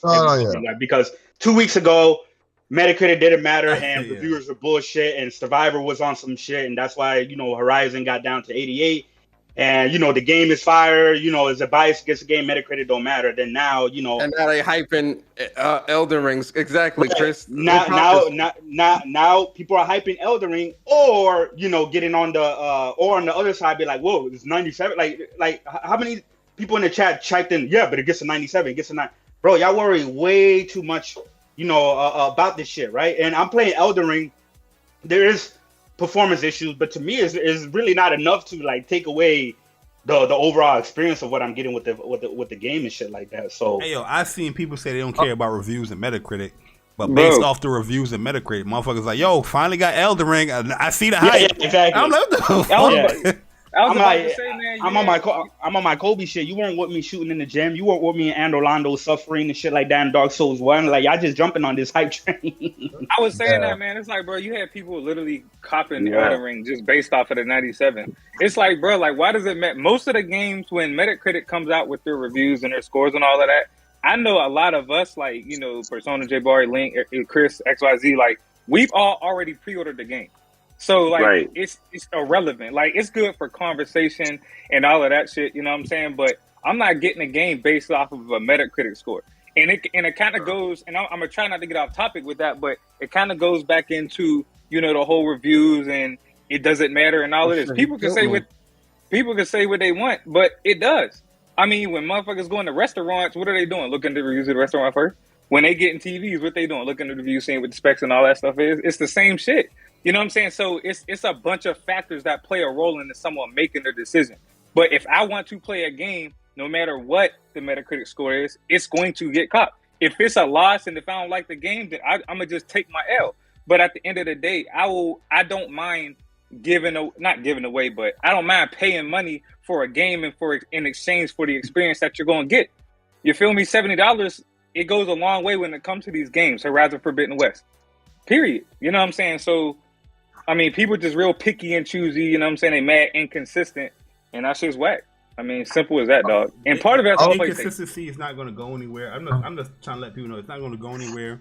Like, I personally feel like we shouldn't get too upset about it. Like, it's good conversation to point out, like, you know, certain, like, criticisms that you have within this gaming media, because we obviously know that the passion for a lot of these motherfuckers ain't there. But a lot of us is like getting too upset. Like, it's like, relax. Like, calm the fuck down. They would say, I just straight talk about it. I'm not really upset about it. I know it's because this is everywhere. This is gaming. This is sports. This is whatever it may be. You know what I'm saying? Inconsistencies and push agendas and narratives. That's everywhere. You know what I'm saying? So I know it's just a good topic of conversation, and we just like to, you know, like pick at people about it. I do it all the time. And I'm gonna keep picking at people about it, but I ain't never ever gonna be like upset, mad about it, nothing like that. That's just a fact of, you know, the environment. You know what I'm saying? Unfortunately, I would say this, right? Like, people now pushing that, Horizon should not drop the same month of Elden Ring, because now Elden Ring's gonna take the hype. Yeah, but Elden Ring got pushed. Elden Ring was supposed to come out in January. Remember, they pushed it back to February. No. So they were supposed to come out a month apart. Yeah, but I will say this, Chris, right? I don't play Elden Ring, and I'm not planning to play it in that's my last game I'm thinking of playing because I got other games I want to play like the Final Fantasy Paradise. I'm more hyped on that game than Elden Ring. I said that. I'm more hyped on that game. I'm more hyped for that just due to the story, but I mean the gameplay is gonna be we already played it. We played demo. It's like Neo. It kind of remind me of Neo. I play Neo. I love Neo, and kind of give me that Neo vibe. I love it. I can't wait for that. They also have that little fantasy kind of the story, so I like that too. But the thing is saying, Horizon, that's their fault. Horizon and I drive the same month. I'm like, you know what, man? Y'all fucking. And the thing is, I'm not mad, but I'm disappointed. Again, with this freaking journalist, there's some of the stuff like how, like the when it comes to Metacritic, like just little stuff. It's just again, they don't give enough credit. So far, I haven't finished Horizon. I'm just going to this world. Something else like I'm supposed to do this side quest, but I'm going over here with this question mark and shit like that. It's just so much shit. This game, it just sounds big. Yo, matter of fact, thanks for reminding me. I'm sorry, El Matador. That's the last thing I'm going to talk about, because when it came to and Chris can agree with this. When it came to Sifu and the devs wanting to explore the game and learn the game, and they don't point out every single thing in the game. It's just like, there's certain things that you just want to discover in the game. You discover it to learn it. They bashed that. It was like, this game doesn't tell you what to do here and that. The difficulty spike, it went up too much because the game doesn't do a good job in explaining to tell you this. But they said with Elden Ring, they love the fact that it's discoverability. They love the fact that the game doesn't hold your hand and tell you everything. I was like, when I heard that, I was like, bro. But Mario, do you think that could be? I don't know, but do you think that can be good for Elden Ring? Right? It's Dark Souls 4, right? Everybody knows it's dark. It's literally Dark Souls 4, right? It has the same shit, same animation, blah blah blah, right? So going into Elden Ring, people already knew what to expect. While going into Sifu, they probably didn't know it was going to be a hard ass roguelike game. Nah, but come on. Yeah, but again, Chris, you can say that, but they know that, Elden Ring is a hard ass game. Why does it matter that Sifu is a hard game? Why will be that surprised? No, I agree. It shouldn't matter. But what I'm saying is, some people probably thought, because Sifu wasn't really marketed to be a very difficult game like that. Like, it kind of caught people surprised. At least I didn't see it, right? So maybe they thought it was going to be a little kung fu game that they could easily just get through. And they got their fucking asses whooped, and they didn't want to learn the game. So that's probably why they fucking, knocked it down or some shit like that. Okay. So let me tell you this, Chris. How about this? How about some of these generators, the reviewers? How about these reviewers are actually real gamers, hardcore gamers, right? Not some of these fucking casuals. Not these like, I don't like this game. Just too much going on. Like, no. How about you hire these reviewers who are hardcore gamers that know what the fuck is like? How about they do the fucking reviewers? How about let them? Now these casuals, they don't know what the fuck is going on. They're always bitching for little stuff. Fucking on Ghost of Tsushima. Oh my god, we could not cut the trees. I knew El Matter was gonna bring up Ghost of Tsushima. Hey, look, all I know is talking about. I'm like, get the fuck out of here, man. Like, some of this is bullshit. I paid my dues in gaming, so I don't need to beat any difficult games. I paid my dues. Oh, you doing the hard eight say that. Where hard eight at, man? Hard eight be saying that. Man,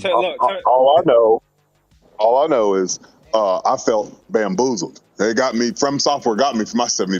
You know what I mean? So I'm gonna disagree with Persona. You know what I'm saying? I'm mad. You know what I mean?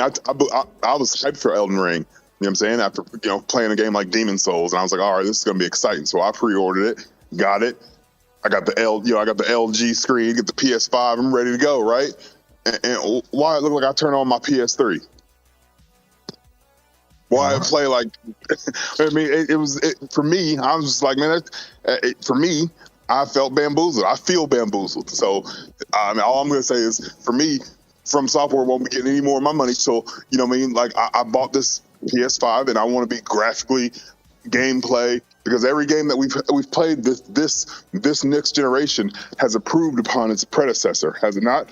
Is Ratchet & Clank an improvement from the before? Is Demon's Souls an improvement from the PS3 game? Is the new Horizon an improvement upon the Horizon Zero Dawn, and for me, it was just like more of the same old. And on top of that, you throw in all the glitches and bugs. It was a disappointment for me. Like I said, I put it on, got smacked around a couple times, and that mug's at the bottom of the backlog list now.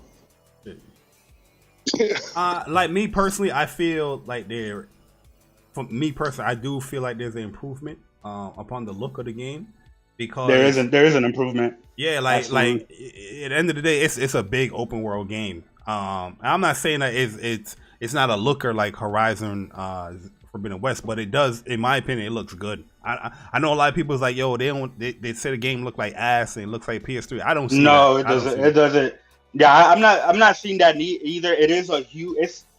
The world is fucking huge. Like, it's way bigger than Horizon Forbidden West Worlds and shit like that, right? Like, that shit look like a PS4 title, bro.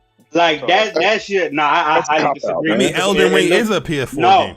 It looks. It is. It's an Xbox One. It launched on a 2013 outdated hardware. At the end Horizon Forbidden West is cross-gen. Oh shit, yo, strictly right. But it doesn't have to. No. But just like I always bring up before, right? Mirrors crazy, the more platforms you have to work on, the more the quality decreases. That's actually factual. That's actually factual. No, we know that, but I'm saying, see, that's what I don't like, man. Y'all making excuses and shit. No, and it's not an excuse. We're not graphic whores to the point that every game needs to look like the Last of Us. What you mean? You ain't a graphic whore every single time we talking about games. We bring up graphics now because the Elden Ring. No, I know. No, hell no. That's not what I'm saying. I'm not saying that. It's just sometimes you guys go way into it, just like this guy said, because to him it looks like a PS3 game, he can't enjoy it. I'm not like that. I play fucking games on the Switch and I enjoy them shits all the time. I'm not making. And that's why you need therapy. Nah, because we playing Babylon Fall. Babylon Fall look worse. I'm joking. Goddamn. Seafood is nothing crazy graphically neither. Nah, and y'all love that shit. Hold up. Wait a second. No. Hold on. It's not crazy graphically either. We gonna pull the Xbox because remember it's a different art. It's a different game. Okay, but all of a sudden Elden Ring is an issue. Like, come on, man. Bro, y'all not even playing the game. Y'all not even playing the game. So it's like, and this is what happens. And this is what happens when people get pushed. Okay, Chris, stop gatekeeping. No, you. But this is what happened when they. This is what happened. You stupid. But this is what happened when you get put in the roast because Elden Ring isn't the same art style as Sifu or Psychonauts 2, which is what the bots like to use, even though we could play it on PlayStation. Elden Ring straight up looks like a PS4 title. I know it's on every generation. I know it's on Xbox One X, blah, blah, blah. No, the shit looks like a next-gen title. And mofos gave it a 97. When you give a game a 97, it has to hit on everything, period. But it doesn't. Period. Yeah, no, that's according to you. That's what y'all look at. Y'all look at these reviews, right? Y'all look at these like lying on the chat, right? With the super chat is like a 10 out of 10 means perfection. Y'all look at these reviews as if it's like shout out to you, some type of it has to be scientifically quantified and accurately measured that if it has one thing, you have to drop points. Like, bro, it's not really like that. Like I said, I can give a 10 out of 10 for a game because the game did everything so amazing, right? That even with the issues, even with the, it doesn't fucking matter. It doesn't. It does matter because then it doesn't do everything perfect. It looks great. Come on, bro. Get that subjective shit out of here. We're talking. I don't agree. I don't agree with that whole. Objectively, the game. Objectively, you wouldn't sit this game next to a Horizon or a. But objectively, you wouldn't sit Resident Evil 2 next to the Last of Us 2, even though Last of Us 2 looks way better than Resident Evil 2. But are you gonna say Resident Evil 2 doesn't look as good because it doesn't look as good as the Last of Us 2? Like, I don't get that. No, it doesn't look as good. That's what the fuck you talking about. Yeah, right. It still looks amazing. No, it still looks like a good game.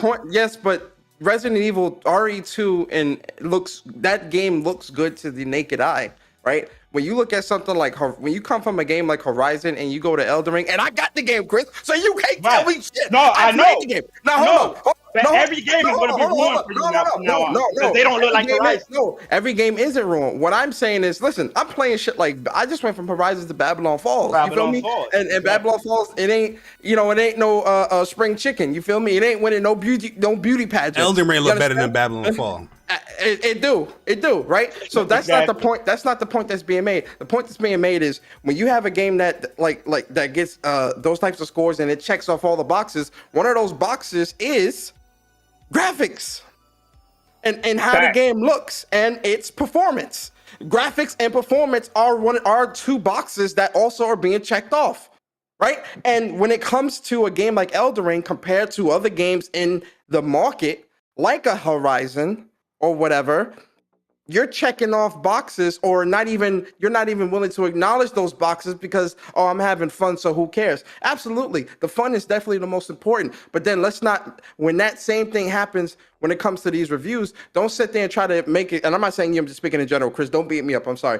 But, people when it comes to one game, they'll make these excuses, but then for the next game, they will either bash this and bash that and angry about this. So no, either it's going to check off all boxes if it's considered a perfect masterpiece, or it's not. Graphics and performance are a part of those boxes. Regardless of any try to flip on that bullshit, graphics and performance are considered a part of that scale of a perfect game. Elden Ring does not check off neither one of those boxes. I mean, look at the game. Okay. It really depends on the outlet and how they do their review structure. It really depends. But that wraps around the entire conversation. Yes, the entire conversation. Exactly. The entire conversation of Bari's show. The entire conversation of Bari's show comes back to that realization that you just made. Accountability. But because there's biases and because there's and listen, you love Souls games and you reviewing it. Clearly, there's going to be some bias there. There's not going to be, but the problem is that if this was just one-off issues that were happening, Chris, right? Come on, man. Anybody making no? This is a constant thing of lack of integrity, lack of objectivity, and lack of. No, I feel is the only reason why it's being highlighted so much is because the same people that are reviewing the joints are comparing these games. The gamers, we're gonna do that stuff regardless, have our little bicker here and there. But it's the people that's reviewing the game and then they comparing the joint. You're reviewing the joint and you claim you detest console wars and you detest fanboys, but then you making videos like you just did like with GameStop. These are the tools that's doing the comparisons. You know what I mean? But you just showed the tweet what GameSpot said about Elden Ring and then Horizon. Yeah, that's what I'm saying. That's why there's a back and forth going on. I'm just alluding to it. But like Persona said, it revolves around that whole thing. So when we measuring these games, and if it's a 90-70, it damn near needs to be perfect. But it wasn't. It's not like it's one or the other. It's not like it didn't have mad performance issue or didn't have performance issues, but it looked really good. It had both and still got a 97. But Horizon Forbidden West didn't have even close to the performance issues. Looks better, but it gets an 89. Make it make sense. Let me get these super chats real quick. Let me get these super chat from Lionel or the 499. Chris read this one as well. Coping. He says, "No game is a 10. 10 is perfection. No game is perfect." I don't agree with that sentiment. I don't agree with that. I don't agree with that neither. Yeah, and then Lionel 2 is a perfect game. Lionel again with a 499. He says, "Yo, if you're giving a game a 10, you're doing the game and the devs disservice. You're not critiquing the game, and you're rating the game based on your feelings." Yeah, I mean that's what people are going to do. Yeah, I don't agree with that because there's Jack, what up? I said, there's games that are so amazing that even no game is fucking perfect, right? Of course, 10, Ghost of Tsushima was a 10 out of 10. Is it perfect? No, but no game is. That's why I say y'all look too much into the science side of it that it has to have to. What the fuck are you talking about, bro? Like, my man's no game is perfect, but you got perfect scores being given out here. That's the no fucking science. How hard is it? It's not based off the game is perfect though. They're saying this game is highly recommended. This is a masterpiece of a game where nobody should ignore it. That's why it's being a 10 out of 10. I don't agree with the whole sentiment of the game is perfect. Nobody's saying a game is perfect.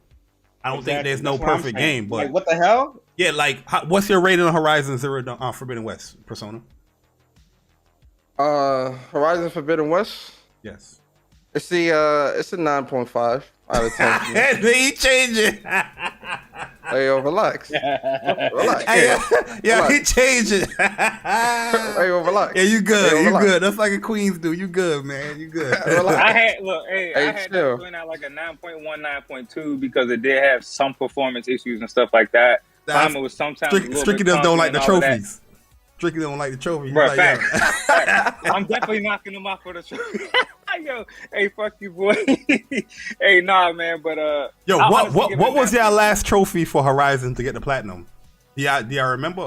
Mine was I had to scan the fucking corruptor in the arena.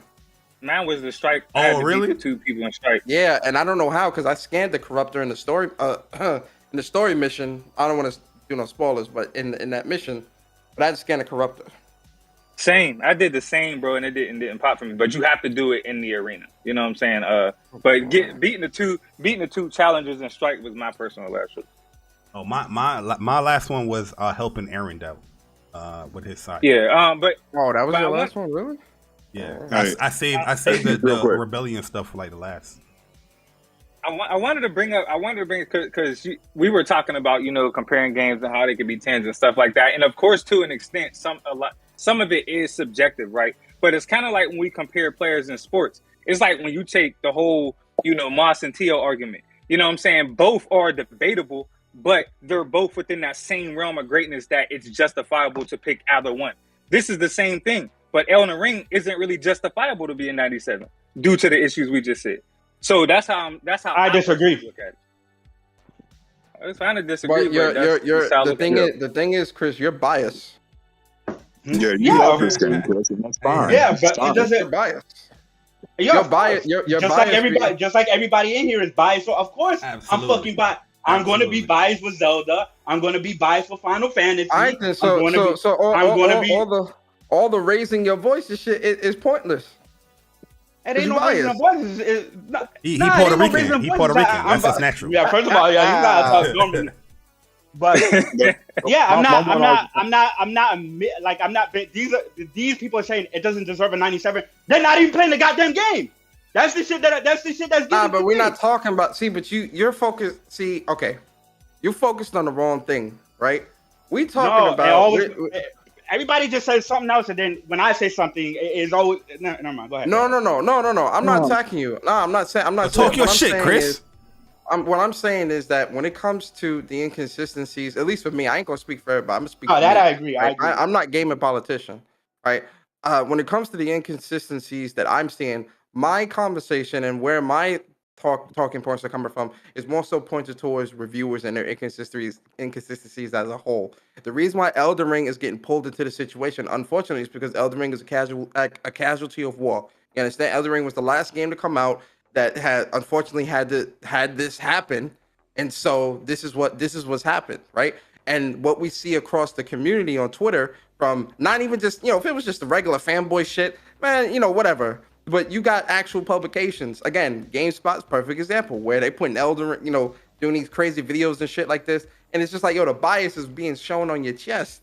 You feel me? And this is not the first time that shit like this always happens, where there's these inconsistencies when it comes to game journalists and the lack of integrity, the lack of respect, and old boy not beating games. That's my problem. Elden Ring, listen, Elden Ring is Elden Ring. I'm gonna play it. I'm gonna finish it at some point in the future, and that's what it is. That is what it is.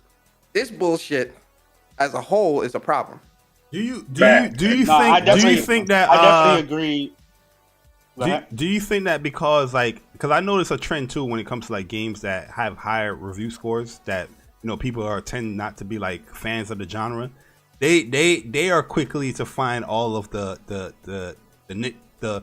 cons for the game, or quickly to disagree with the reviewer or the overall Metacritic score or whatnot, more so than just anybody, because you're not a fan of the game. You can't see what they're seeing, and you're just against this game getting such a high score. The man said, "I'm biased.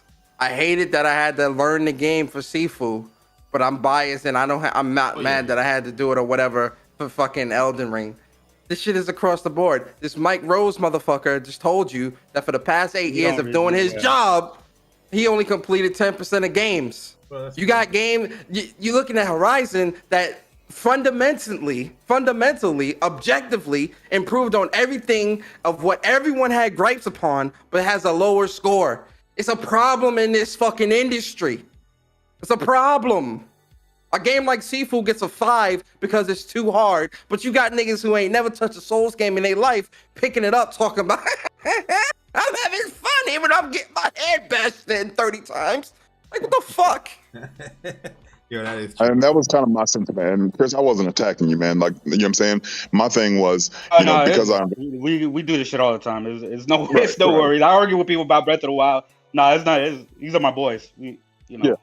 I mean, and my thing was like, and I don't like the argument when people say, well, it's an open world game. Well, I mean, look at Cyberpunk. That game's amazing looking. You right? Open world game. I don't know about that. Horizon. I mean, whatever glitches, messes it may have, play it now. It's because it's the first open world Souls-like game. That's why people are pointing the open world aspects of it out, because it's the first Souls-like game that's an open world. And see, for me, and you touched upon Pop. Like for me, I'm you want to call me a graphic whore? Fine. But I correlate that with just my in life experience. Like, when I met my wife, she's beautiful, right? Then I got to talking to her. She's awesome conversationist. And so for me, games have to graphically impress me first, and then gameplay, story, those three fundamentals. You know what I'm saying? Performance. No, and that's fair, right? That's totally fair, and I agree with that, right? Because I love. Shit, we in the new next generation. I have a 4K TV, right? I fucking love amazing fucking and graphics, but I don't expect every single game to look like Last of Us 2 or Horizon. And if it doesn't, I can't enjoy the game because of it. That's my only issue was like some people when they take that way too far. Of course I want Elden Ring to look like Demon's Souls. That shit would fucking be even way better than what it is right now, right? As far as the presentation and how it looks, right? But I don't need it to look like Demon's Souls for me to really enjoy the game, because I'm really enjoying the game, and that's just me personally, right? But for each his own. Some people would look at it and be like, yeah, I can't do this shit. This shit hurts my eyes. It's the same thing with Xenoblade Chronicles 2. I couldn't enjoy it because that motherfucker was 240p and it was literally giving me a headache and hurting my eyes, right? I couldn't enjoy it with Xenoblade. Yeah, I couldn't enjoy it, but like I said, like I enjoyed Breath of the Wild was my game of the generation. People hate me when I say that. I don't know why, but Breath of the Wild is my game of the generation. It don't look nowhere near as good as technical as Horizon Zero Dawn did, or as even Assassin's Creed, Odyssey or some shit like that. But everything else that the game offers was so great to me personally that it was just even that low resolution and frame pace issue. Yeah, sure, like it bothers me every now and again, but everything else is so good that it's like, What about the dude that was calling Horizon one and done a fanboy term? Oh, you talking about Genie Park? Oh, yeah, that's stupid. That's dumb. Yeah. He's trying to damage you, saying that he didn't mean that in a bad way. Because come on, bro. These niggas gotta stop acting like this, bro. Like acting like they don't know what the fuck they mean when they do what they do. Elden Ring technically can be one and done if you wanted to, like, because once you beat the game, like, yeah, you're gonna be doing other things as far as like little side missions and exploration and stuff here. Like, you can do the same thing with Horizon. Yo, bro, I platinumed the game and you can farm. There's still gray clouded areas why they even explore it in the goddamn. Yo, this the thing too, Barry. Yo, in Elden Ring, you farm for like other weapons and armor and stuff. You could do that same thing in Horizon after the game's complete. That's what I'm doing. You can kill enemies and exactly. You can kill enemies. You got the arena to beat leaderboards and all this other shit. What the hell are you talking about? One and done. Yeah. Outside, the only thing that you can't do in Horizon that you can do in Demon's Souls or Elden Ring is fight PvP. Which I'm like, there's no such thing in my opinion as a one and done game. You always can just but this is the term that's being coined. That's some fanboy. That's a fanboy term. So when you hear shit like that, I'm like, okay, again, it's like I said yesterday on my show. Certain people, when you have a certain status or certain caliber, There's certain things you just can't say because people expect you to be above that, especially if you preach in, neutral. What's the shit they love to? I'm a neutral. I'm a game reviewer. All this bullshit they love to preach. It's like, all right, cool. All right, cool. You preaching all this bullshit. I hear you, but then you using the same type of terms as fanboys would, or using the same type of arguments and all this bullshit. And it's like I'm looking at it like, well, damn. If you above the console war and this fanboy shit, you should just be talking gaming and nothing else.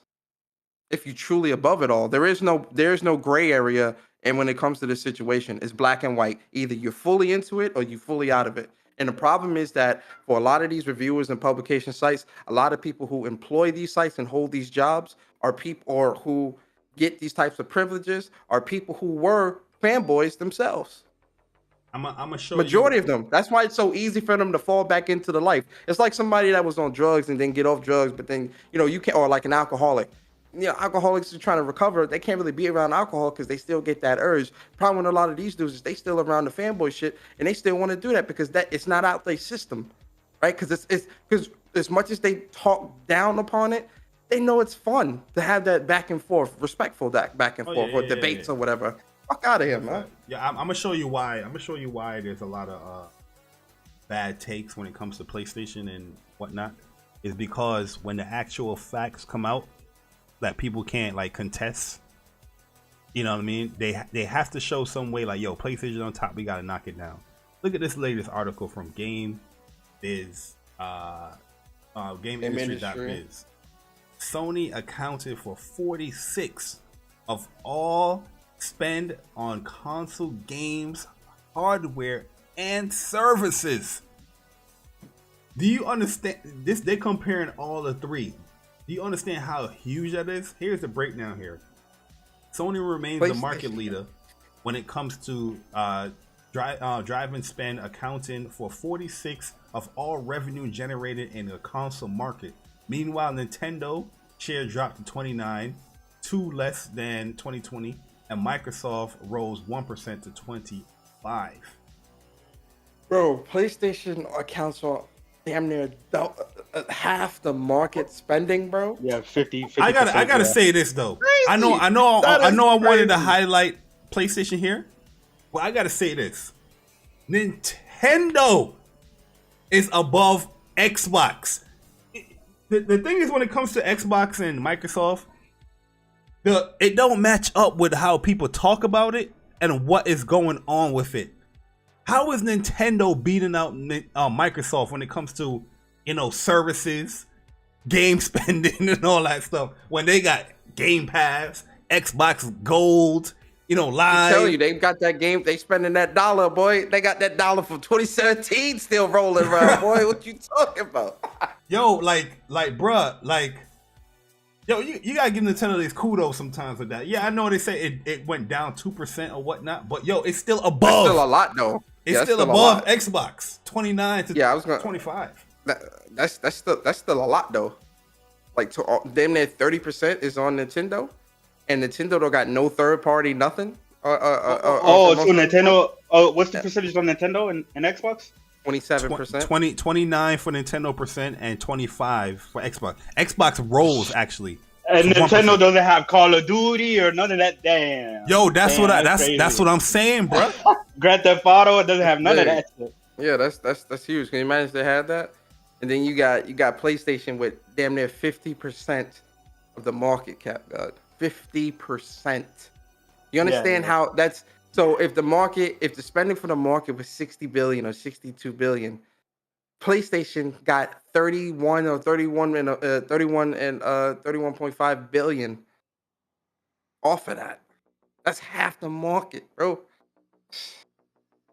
This is crazy, bro. Real talk. It's a huge and people think that. Sorry to cut you off, Barry. It's funny because people keep saying, because I keep seeing people say, well, why do these companies keep going to PlayStation? And, why is PlayStation doing all these marketing deals? Yo, real talk, I wouldn't be surprised if some of these people are going to PlayStation and be like, yo, you want a deal? because they know that their game is going to get bought on this platform. They're going to get eyes on it. Yo, it's going to get purchased. Did Nintendo ever come out with like they Switch Online numbers? Because it has to be doing good, yo, like real good. Like I mean, it is. They haven't. I think they did. In the last reporting, they might have, but it was actually way more than what I thought it was. Yeah, because they saying right here combined revenues from Xbox Live Gold, Xbox Game Pass, Xbox Game Pass Ultimate. So they're not just lumping Xbox Game Pass. They're breaking it down from the regular Game Pass to the Ultimate. You have PlayStation Plus, PlayStation Now, and Nintendo Switch Online are estimated to account for 19% of all spending on games content. 19%. That's all of them combined. Yeah. Jesus. We might have to do another video on this and break this down. So we can get like some actual numbers here, because I want to see what is Nintendo's actual subscriber numbers. It has to be big though, in my opinion. But Game Pass is the future. Yeah, because they broke down both Game Pass tiers here. You know what I mean? they said Game Pass Ultimate. I wonder why they did it, not just have Game Passes as one consolidated. But yeah, we'll have to see the numbers. That is crazy. 46% all revenue on PlayStation console, and 29 on Nintendo. Yo, the fact that let me move it from the screen, bro. The fact that Nintendo is beating out Microsoft, it's just a testament to show you that a lot of the shit people say on this community, when it comes to that platform, is fluff, bro. It's all fluff. You know what I mean? It's fluff. When the actual numbers come out and the facts come out, people want to ignore that, but they want to ignore about the happy, oh, this make me feel good fluff. Yep. It's crazy, dog. It is what it is, though, man. Let PlayStation keep flourishing. We got GT coming out. We got Strangers of Paradise next.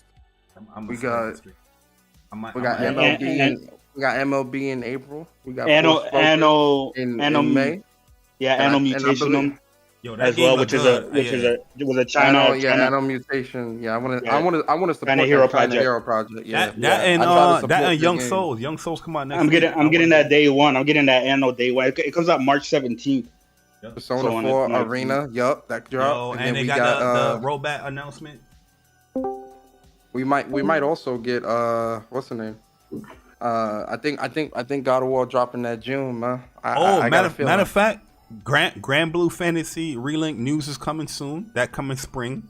Oh, and Final Fantasy 16 news. Yep. I think Final Fantasy 16 news is going to be a showcase, PlayStation showcase. I think PlayStation doing I think PlayStation might do a PlayStation showcase this spring and give a lot of news on that Final Fantasy. Yo, any of y'all getting Ascent? Ascent? Nah, I'm not. I don't think. There's way too many fucking games right now. That nigga, Ascent come out in March. Nigga, I'm gonna be on Strangers of Paradise Independent. I might try to go for that platinum. Yo, Ascent come out. I'm getting Triangle. Yeah, I'm getting Triangle Strategy, and I still need to go play Horizon. Yeah. Elden Ring is gonna take me like damn near 2 months to beat that shit. Yeah, I got Triangle Strategy drop. That shit drop Friday too. I got that on pre. Yeah. I'm gonna play that. Yeah. And Gran Turismo 7 drops too. Oh damn! Somebody just platinum Elden Ring. What? Oh, they probably got. They had to have gotten an early copy. This dude right here with evil intent, platinum number 367 Elden Ring. Yo, not to discredit or diss anybody, but you had to know like that to platinum that. Yeah, that shit's crazy. Yeah, because I know people they're like, yo, I'm 80 hours in and I'm still not even done. You know, so yeah, that world big. Pause. I'm gonna get to Elden Ring. Is just like I'm on Babylon Falls. I just Babylon Falls. That got me hooked a little bit. Real talk. Like, yeah, it does. I think impression wise, level design is left to be desired. Like they could do so much better when it comes to level design and when you traverse through these worlds, because it's very linear, to be honest with you. But the combat is really good. There's secret stuff that I'm finding about the combat that is really, which is really dope. Like it got like some dope like air juggle type combo stuff. with it. Yep. I'm just testing out different weapons and stuff. Like the hammer, I didn't think I was gonna be liking the hammer, but the hammer is pretty essential. The hammer tough, man. Yeah, it's pretty. The hammer tough. I love that hammer. The bow and arrow is really good too. The staff is really good too. It's good for like juggles, like pop ups or knocking them back. Yeah, and then like rushing in. I like the stuff as well. I got down. And the bosses ain't easy. Like when you play as a squad, it becomes much easier. The game becomes much easier. But you're by yourself. Some of them. I'm gonna post some gameplay and talk about it like impression wise. But some of that shit is challenging, bro. But the looks of it, a lot of people's not gonna look. Surprisingly, there's a lot of people online playing it. Like you can get into a squad quick, and the game ain't officially out yet. But the music, amazing in that game. The boss fight music, watch when I post this video. You're gonna be like, I want y'all to focus on the music. The music is amazing, bro. Amazing in this joint. But yeah, I see a lot of people. I don't think that game is gonna review high. No, it's not. Because it's just one of those games where it's like, it's not Elden Ring. It's not Elden Ring. Yeah. Exactly. Watch them like, the game could look better, blah blah blah. Performance issues. Yeah. It's gonna get the same reviews as what you call it, Godfall, guaranteed. This game, the performance in this game is actually really good. No lag. The performance is good. The performance is really good. Because I still gotta try it. Is the demo still available? I think so. Yeah, I think so. Sure. Yeah. It is. For the demo, you should be playing it because the game is not officially out yet. The only reason why we playing it because we have early access because we pre-ordered. But the demo should be up. But the thing, the performance is amazing because like I played the 4-player stuff and we fought against like a super hard boss that does a lot of stuff. Like I'm talking about Returnal shit, and no drops, nothing. It was smooth. Yep. Nah, somebody's saying it's better than Nier Automata soundtrack. I don't believe that shit. Somebody's asking. It's not better than Nier Automata soundtrack. No. It's not better than Nier Automata soundtrack is legendary. Yeah, the combat is a little similar though. You just don't have like like the gun. You don't have that. Mm-hmm. Well, that's what the bow and arrow is technically. If you use the bow and arrow as a Gideon weapon and not as your main hand weapon, it becomes that pretty technically. I mean, even though you'll eat up a lot of your soul bar, your spirit bar, it kind of becomes that because it's the bow and arrow is really good at like juggling. Depends on your armor though. The armor I have, like it replenishes my spirit like mad quick. Like my spirit regen, every time I get a hit, it just goes back up. So I be spamming that's why I have the bow and arrow with me now. I have the triple shot shit. Yeah, I gotta get my shit up. That's what I'm gonna do tonight as soon as we done here. But nah, man, I think Babylon Fall is cool. I know it's not like gonna be a highly reviewed game, but it's cool. It's Godfall, man. It's like Godfall, man. You're absolutely right. It's Godfall, but it's platinum version of Godfall. Yeah. Yep. That's exactly what it is, man. Like to a T. That's exactly what it is. Godfall, low key, though, people. The world design is better than Godfall. Yeah, it is. It is because this game is very, very linear. Like when you go into quest, it's very, very linear. It's like you go in one path and that's it. Hopefully it opens up. Yeah. But yeah, the best game out right now is Horizon Forbidden West. Best gameplay out right now, Horizon Forbidden West. Best looking game right now, Horizon Forbidden West. Anybody that disagrees, not a real game. Yes, sir. Facts. Yo, if that do tweets like that, and then you gonna have people. No, I made they gonna bash you. Like, ain't you a neutral? I'm a neutral. I did a pair. You didn't see my my tweet to that response, Bart, when you said Horizon is the best game out right now. Don't add me. Let me look. No. But I didn't tag you because you told me not to add you, so I didn't. Oh. So I said Elden Ring is the best game out. Don't add me, like, or some shit like that. I pretty much just said the same thing. Dudes really having murder beef though, with both games. What people don't understand. Yeah, I know. Yeah, it's ridiculous. People don't understand. Like, yo, as a PlayStation gamer, you get to play both. You could. You know what I mean? Exactly. That's why I'm like, bro, I'm having fun with both. Like, I'm eating good right now. So. Go out here, man. Like PlayStation, like it's not letting up, bro. It's not if I don't know if this rumor is true with this whole God of War PlayStation June State of Play thing. Oh yeah, they had the June release date, right? It was a rumor by like some retailer. I think it was like in Mexico or somewhere else. I don't know, France or some shit like that. That kind of they supposedly leaked the date, but that could have been just a placeholder. The thing is, like most PlayStation stuff, like the leaks don't be real. Like that leak dates and all that, it don't be real. Like PlayStation has to come out like, yo, this is when it's coming up. I mean, we're gonna see, man. I'm just excited to get more Grand Blue news. I know that's coming. Final Fantasy is gonna be coming. I'm pretty sure after Stranger of the Paradise, is gonna be like, yo, you know what? Yo, here's our Final Fantasy 16 event. And more part 2 news too with 7 remake. That's coming. Yeah, it's supposed to be coming out this year. Hopefully, we don't get it at the very end of the year like 16 last year. Remember when they said that in 2020? Hey, expect more news of Final Fantasy 16 in 2021, and it was literally like the last 3 days. Yoshi P put that letter out. He's like, we're still working on the game and blah blah blah blah blah blah. Yeah. Yeah, that was disappointing. Yo, Kingdom Hearts is known for that. Like, yo, we got news. Yeah. It's like, oh, you didn't make it. This what it.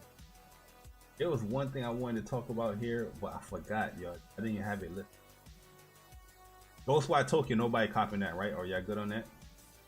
No, I already got that. I already got it. I'm not. Yeah, I'm not getting that. Probably later on a sale or some shit like that. Yeah, I'm telling you, I'm not getting that one. I think this game right here, this Young Souls game, is gonna be amazing. It's gonna be amazing because it brings a different aspect to like 2D brawling. This is an RPG type brawling, 2D brawling game.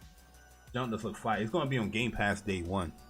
So anybody that have Game Pass, like, try it out. Foot dip in there. But yeah, I'm getting it. Yo, Blandrew said he getting Ghost. Oh, he said Ghostwire looks cool. Yeah, I got Ghostwire. It sold me. That State of Play sold me. On it. Hopefully it ain't too scary, man. But it looks like they got mad options. They're gonna give you a whole bunch of arsenal. So I'm with it. Yeah. I mean, it looks alright. And I'm definitely gonna be bragging to the Xbox month. Like, hey, we playing y'all game. Yeah. Nah, they always try to flip it and say, "Oh, look at Xbox providing PlayStation with its exclusive because it's dry. Look at them." Like they take credit for Deathloop and shit like that last year, even though they haven't played it because it's not on Xbox. Yo, I find that funny. Like Xbox gamers will be like, "Yo, this is part of Xbox Game Studios," because Microsoft bought them. But all the bad shit, like Bleeding Edge and all, they'd be like, "Yo, but nah, that was before they bought them." They was creating that before they bought it. They don't want to hold that one. Fuck out of here, man. You Xbox guys stink. I'm just joking. Yo, people saying Metacritic predictions with Gran Turismo 7. I'm seeing 82s. I'm seeing 85s. They say it ain't gonna be no Forza. Bro. It ain't gonna be no Forza. I wouldn't be surprised neither. I wouldn't be surprised if I wouldn't be surprised if GT7 gets like an 80. I'm saying 79. That's gonna be my joint. They're gonna be like, yo, if they do GT like that, bro, they're gonna be like, yo, there's no rewind button. I'm adding PlayStation. Yo, PlayStation, you need to stop giving these people codes, man. They're not respecting. Gran Turismo too hard. Why do we have to take tests to get our license? Like, yo, that's a mistake. Crazy. We're gonna find out tomorrow. You're gonna see another influx of like people getting upset about reviews and no. All for 2 weeks now, Barry. 2 weeks, niggas been getting pissed. Too many games coming out. They're gonna make the uncomparable comparisons between Gran Turismo 7 and an open world arcade racer like Forza Horizon. Forza is a staple. Yo, that's crazy too, because GT is like that's the pinnacle of PlayStation. That's one of the pinnacle games of PlayStation, and it's like they never fuck up GT. So if GT get like an 80, these reviewers just they need to be fired, bro. Also, I'm gonna make a video on the whole Capcom terms of service things when it comes to like tournament organizers. It's really bad, man. It's really bad because they backtrack though. They backtrack. No, they are licensing. So if you want to do a tournament for No, like no, Street no. Fighter, They backtracked though. They released a statement today. They backtracked. did. Yeah. I saw it earlier today. So what They was the released a statement. Hold original? on, let me find it. What was the original problem? Because I haven't looked into it, but I've seen a couple people like this is the got end it. of the FGC, Bruh. and people are going crazy about it. Yeah. I screenshotted their terms of services because I was going to do a video on it. Look, I kid you not. Boom. I thought they backtracked. Wait, what? I can't find This is what they're saying right here. Like the qualifications to do like a tournament for them, because first and foremost, you have to have your banner or your promotion of your tournament properly. They don't want Street Fighter 5 or anything dealing with Capcom big. You got to have your logo bigger than their stuff. They say in order to qualify as an event, your community tournament event must meet the following criteria. Your events involve gameplay, blah, blah, blah, the easy shit. They're limiting how much money you can offer as far as the prize pool. So like say if you're a bigger event, they're saying that it has to be under $2,000 per event. That's the total prize pool within given 12 months period must be under 10K. You know what I mean? Sponsors must be under 5,000. They're going crazy here.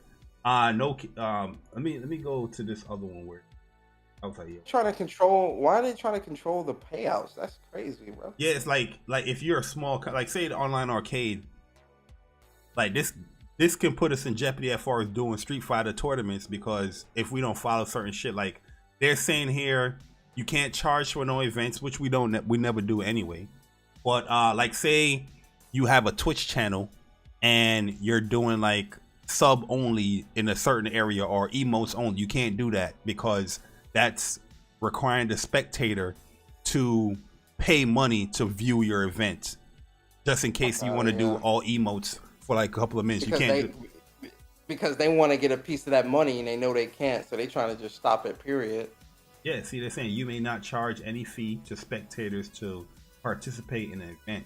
So it's kind of weird. Like if you are a subscriber to a channel or a member or a YouTube channel. Well, this I don't think this is just about online tournaments. I think this is in person shit too. This is offline too. This is offline too. But no, typically an offline tournament do charge if you want to be a spectator. That's how they make their money. That's what I'm saying. But you gotta watch how you promote as well, like what is permittable and all that. It's crazy. What they have up here. I'm gonna break it down more in like a video, like a separate video. But yeah, it's wild, bro. Let me go back to Capcom Fighters here. See what you see. Oh yeah, I put the link in the chat. Okay, they backtrack it. Let me see what they say. Yeah, they backtrack. Yesterday we published a new Street Fighter 5 community license agreement for both Americas and European. Our aim was to make running an event for Street Fighter 5 easier. When TOs have contacted Capcom about running community events with Street Fighter 5 in the past, the approval process has always taken a lot of time. We want to make the rules clear and to allow for much faster approvals. We're also keen to build tighter relationships with TOs and encourage a safe space and play Street Fighter 5 Champion Edition. Thank you for everyone who has sent feedback thus far on our new agreement. We are reviewing the feedback with the wider Capcom team, and we'll follow up with more updates. They should have been did this from the beginning before putting out a license agreement. You know what I mean? Like you should have been contacting TOs and stuff like that before, or the whole Capcom team before you even put something like that out. It's like, they take 2 steps forward and they just want to take a step back. Like, nah, man. Like, you're doing so good when it comes to the game and updating it. Online tournaments has been so much more prevalent now due to the whole COVID mess. Offline tournaments is coming back, and here you're gonna slap, here's a community license agreement that we ain't talked to the whole team with, we ain't talked to no TOs with, we just think this is gonna be easier for y'all. I don't know anybody having a hard time with the approval process of signing up for a tournament or just having a tournament. Man, full of shit. But that's good news that they actually, are listening and follow up that, because I didn't know that, Persona. Good luck on posting that. Yeah, no doubt. That just changed the whole. Yeah, from the little bit that I've seen, like I've seen, because I follow people in the FGC as well, right, on Twitter, and yeah, they weren't having it, man.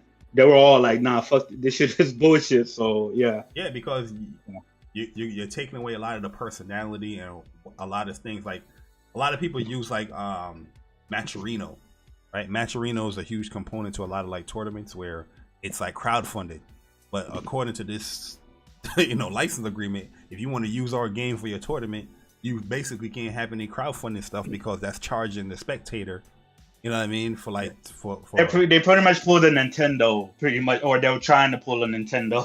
Yo, by the way, Chris. What do y'all think about this whole situation with Smash Brothers? Yo, not gonna be at Evo. Thank you for reminding. That's what it was that I was thinking about, like to talk about. So Evo announced that Nintendo actually, it wasn't this Evo saying that no, they're not part. Nintendo actually said that they won't partake in Evo this year, and I mean we can all speculate on why, because now that this is like a PlayStation sponsored thing, you're having a Nintendo game being marketed through like PlayStation stuff. Nintendo ain't gonna have that. Bara, that's weird because Nintendo just marketed and promoted a PlayStation game at the Direct, which is MLB The Show. True. So I don't know if that could be it, but I don't know. I don't know, man. Nintendo. But go ahead, my bad. Go ahead, continue. Yeah, I mean that's a good point what you just made right there. But this like I'm not a big Smash Bros like player, but this game attracts so much when it comes to Evo. It's like damn, Nintendo gonna pull away from that because now this is a PlayStation sponsored thing, which PlayStation been sponsoring Evo for years regardless. You know what I mean? That's the major sponsor for Evo champion. Not, I guess because now it's ownership. But yeah, and PlayStation said they don't have an issue. Like they're not just because they own them, they're not gonna stop. They even said they're not gonna stop Xbox from being there, right? Yeah, they're not gonna stop Nintendo from being there. Exactly.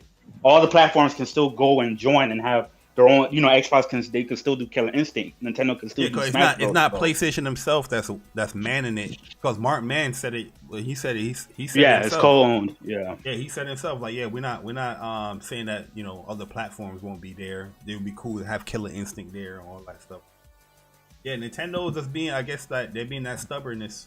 Because the Smash community already upset with Nintendo as far as when it comes to tournaments and stuff like that.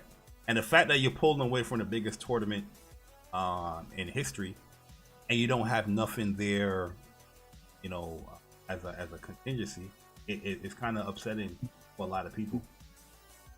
But yeah, Nintendo pulled out of that shit, yo. They made it clear. It was like, yo, Nintendo told us they pulling out of there.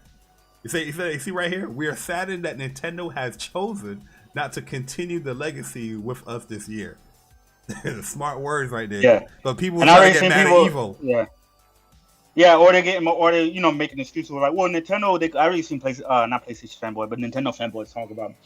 Well, Nintendo is probably just gonna do their own tournament, and blah blah blah. But it's like, yo, whatever Nintendo does, that whatever tournament that they decide to do, that shit's. It's still not going to be as big or as impactful as Evo and the legacy that franchise has brought. Like I remember when they were doing the Melee like 8 years ago, and it was the dude using ice climbers and he was doing the wombo combo and shit like that. Like that shit was fire. I don't even play Smash. I don't even like Smash like that. But watching these tournaments, play them, and then now not only that, but you're also taking opportunity for people to make money that were playing your game, and stuff like that, and promoting your game as well. But Nintendo, man, they're always doing some scummy shit towards the community, which doesn't need to be, But yo, real talk, it's whatever. It's Nintendo. They're an anomaly. Real talk, like it's Nintendo. They're an anomaly. At the end of the day, when it comes to like Evo, it's rarely about the platform. People care about like the game itself. So. Right. Smash having like the most views when it comes to like Evo and stuff, like people don't care like, PlayStation promoting or sponsoring this event. They caring at the fact that this is a Smash game on a Nintendo console that's being played on Nintendo console. Like, you know what I mean? Like nobody's like, yo man, It's PlayStation sponsored. Who cares about the fucking sponsor? We don't give a fuck about the sponsor. We care about the game. We trying to watch the game. You know what I mean? So I don't see what's the reason. Like, why would you want to pull out? Because yeah, it's a PlayStation owned event thing now, but it's still your platform and your game being highlighted as far as the biggest game is being played on a Nintendo console. You know what I mean? Like, I don't get it with Nintendo, man. Yeah, they've been upset. And they smash the Smash community been upset. Yeah, Nintendo's been fucking them over for yeah, because they shut them down a lot of tournaments, like online tournaments. Don't happen. Yeah, a lot of tournaments. That's why people saying like, oh, well, Nintendo would just do their own tournament. Do you imagine the type of guidelines? Like we think the Capcom shit was bad.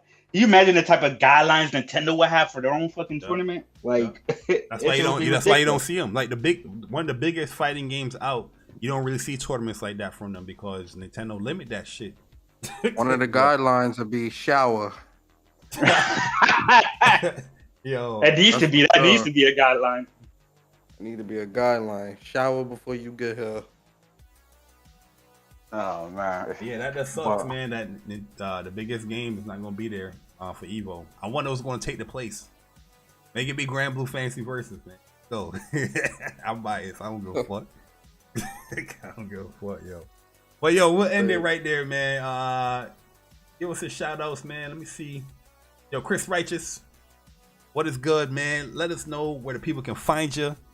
You ain't post up a YouTube video in a long ass time, and I'm pissed out about that because Elden Ring is now out, and we ain't get no impressions. We ain't get nothing yet. What is going on, man?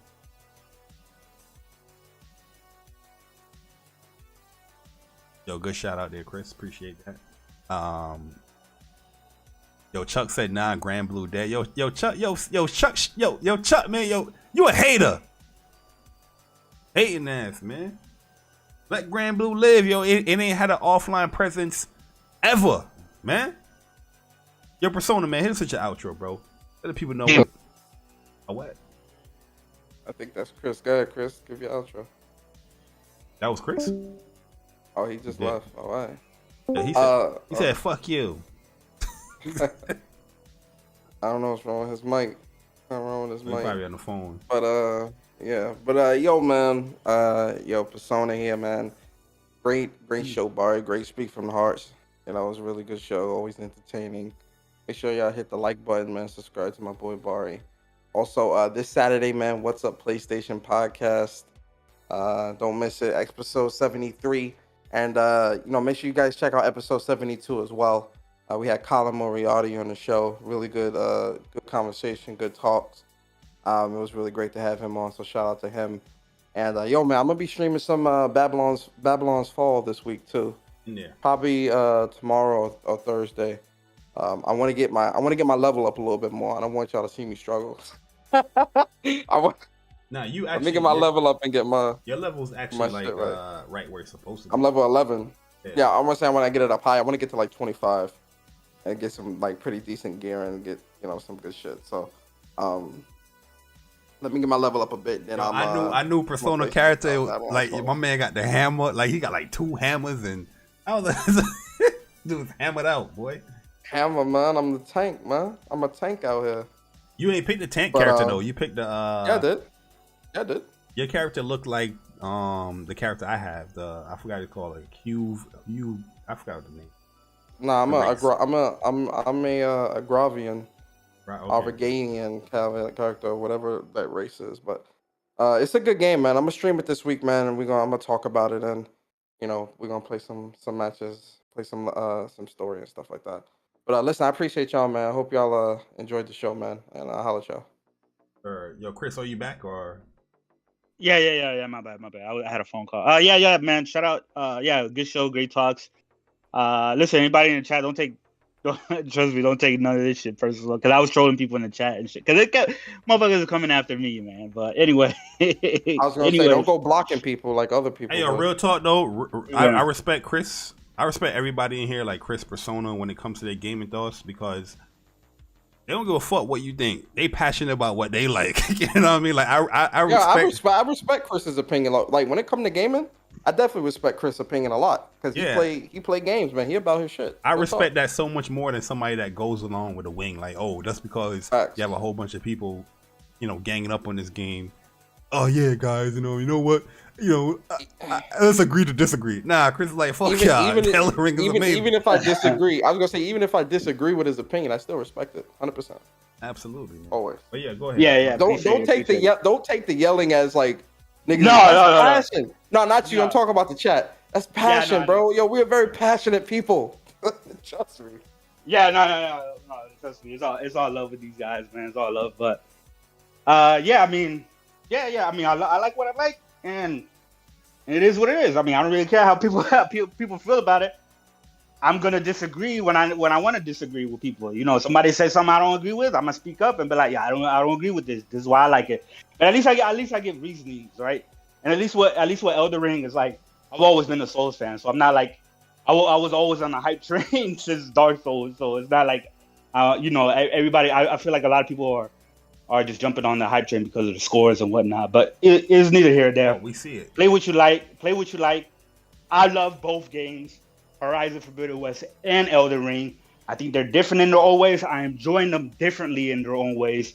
Right? Not to sound like a kumbaya, but I'm fucking with Horizon a lot. Like I really I love the game, and I'm fucking with Elden Ring a lot as well. So, but other than that, man, check out next time whenever we speak.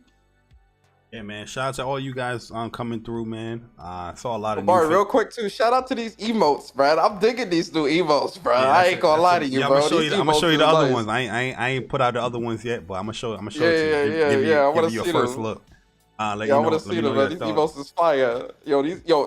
What's his name? Oblivious made these? Yeah, these are Oblivious. So these are the new emotes, guys. Oblivious is legendary. Yes, sir. Yes, sir. This is the fragrance right there. He's spraying the fragrance. And the other one is the PlayStation fragrance where I'm sniffing it. But these are all done by Oblivious, man. His link is right there. His Twitter link is right there. He does a lot of amazing art, man. So I got a few more coming as well because we replacing some of the old ones for like Oblivious look. So definitely be on the lookout. Real quick, we need to talk to him about Yeah, we gonna chop it up about that. I actually want Oblivious to redo our Zach and Cloud one in his art style. Okay. Oh, where? Yeah, I mean, we see it. I want to see how. You remember how much we paid for that Zach and Cloud? That was expensive. Yo, he did a great job though. He did a great job on it. Nah, he did a great job, but no disrespect, I just feel like Oblivious is better. Oblivious is like more like cartoony with it. I feel like Oblivious cares as well. Yeah, like, he knows. He's in the chat. And he knows. Yeah, like he cares. Like he'll like make like other mock-ups and like with his own ideas and shit. I'm like, yo, man, like I don't know, like Oblivious. That's my artist, man. That's my artist. The other guy, we didn't really know him like that. I just know him from Twitter. Yeah. He's really good too, man. He's really good. Yeah, he is. Shout out to Oblivious though. That's my artist, man. But yeah, man, we're not sniffing. What you said? We're not sniffing glue either. Nah, we sniffing that PlayStation great. Listen, I have another one too, man. Well, I ain't put out there yet.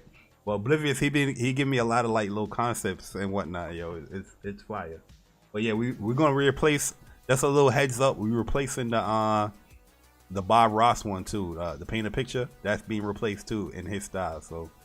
I'm wearing a Bob Ross T-shirt right now. It's crazy you say that because the optics that he making that his you just wait, bro. Just wait, bro. That's that guy. Man. Yeah, I'm literally wearing a Bob Ross T-shirt right now. I'm not even capping. That's the legend, man. That's the legend, yo. Yes, sir. But yeah, guys, we're gonna get up out of here, man. I'm about to get something to eat, and I'm gonna be playing some Babylon Fall later. And yeah, I'm gonna be doing that impressions video soon with Babylon Fall. I gotta just go on that share factor. Share factor is a blessing, man. If you guys are a PS5, PS4, and you want to get into content create, Share Factory is actually really, really great. And with a PS5, you can upload 4K 60 content from Share Factory. Oh yeah. I got. It process hella slow though, but yeah, you can. It does process hella. And YouTube take man long to do it too. When it I'm talking about the YouTube side. It's the YouTube side that take long. I'm putting up some clips. Yeah, I just used the Share Factory because I'm putting up because me and Wooly was playing and we would get invaded and shit like that. So I'm putting out like 2-3 clips of like. Yo, so you can start co-op anytime in Elden Ring. Pretty much right away, but you have to have a certain item, but you can't miss it, man. If you miss it, then let me ask you this. Let me ask you this before I get out. Feather or something like that, right? Chris, if I'm not mistaken, one of it's a feather that you got. It's a finger. It's a finger. Finger. Yeah. Let me ask you this. You get it from the first campsite at the Stone Gate. That's where you get it. I got a finger. I got like a few fingers. You got it. That's where you get it. Yeah, you got it. And then you can like before, like I love the quality of life because before. Like if I wanted to co-op with you, you need an item, you need a consumable item, right? Like before, like it was like a humanity or in Demon Souls, it was the eyes, right? The Imperial eyes to co-op with people, and it was real limited. And if your buddy didn't have it, then you had to wait for your buddy to go farm and shit like that. In this game, you can craft it, and the materials are so easy to get. Like all you need to do is grab those little yellow flowers, but you can always rest and respawn them. Every time you rest, all the materials respawn in the area. So you can have like a whole bunch of those co-op items that never run out. So you can continuously do co-op, over and over again. So let me ask you a question real quick, Chris, man. So I got to the area where I spoke to this lady at one of the grace parts where she gave me like the steed. But how do I equip it to like my quick thing? How do you because I got to go into the inventory just to summon this. Oh yeah, you can equip it either where your Estus flasks are. Like if you go to equipment and then go down below, and there's like 8 slots, right? And then that's where your Estus is, right? Your health and shit like that. You can equip it there, or if you press start and go directly to the right, there's like a secondary equipment. Like if you hold triangle, a secondary menu comes up, right? And there you can hotkey items. I have my whistle on there, so. All I do is hold triangle and just tap up, and my horse comes right away. So you can equip it on that. I'm trying to put the item that you give me in that quick slot or whatever, but it won't let me, bro. I don't know what the hell's going on. I gotta show y'all a video to see what I'm talking about. You gotta go into the equipment menu, and you gotta actually click the item and add it to the item to like move it down to the. That's what I've been trying to do. I'm like, yo, why did you won't let me just make it a quick event, like a quick little thing where I can put it as the flask or like in that whole triangle drink. I see all the stuff, but I'm like, damn, it's not letting me do it. But I'm gonna try again. I'm gonna try again. Yeah. Well, all right, guys. Just let you allow you to do it. Yeah. We're gonna close it up, man. Appreciate everybody coming through. Hope you enjoy the rest of y'all night. It's a Tuesday night, and make sure y'all get Young Souls next week. And GT7. So we gonna be on that. Off and on. But alright, I'ma holler guys. Speak from the Heart, episode 59 in the books. We going, man. Deuces.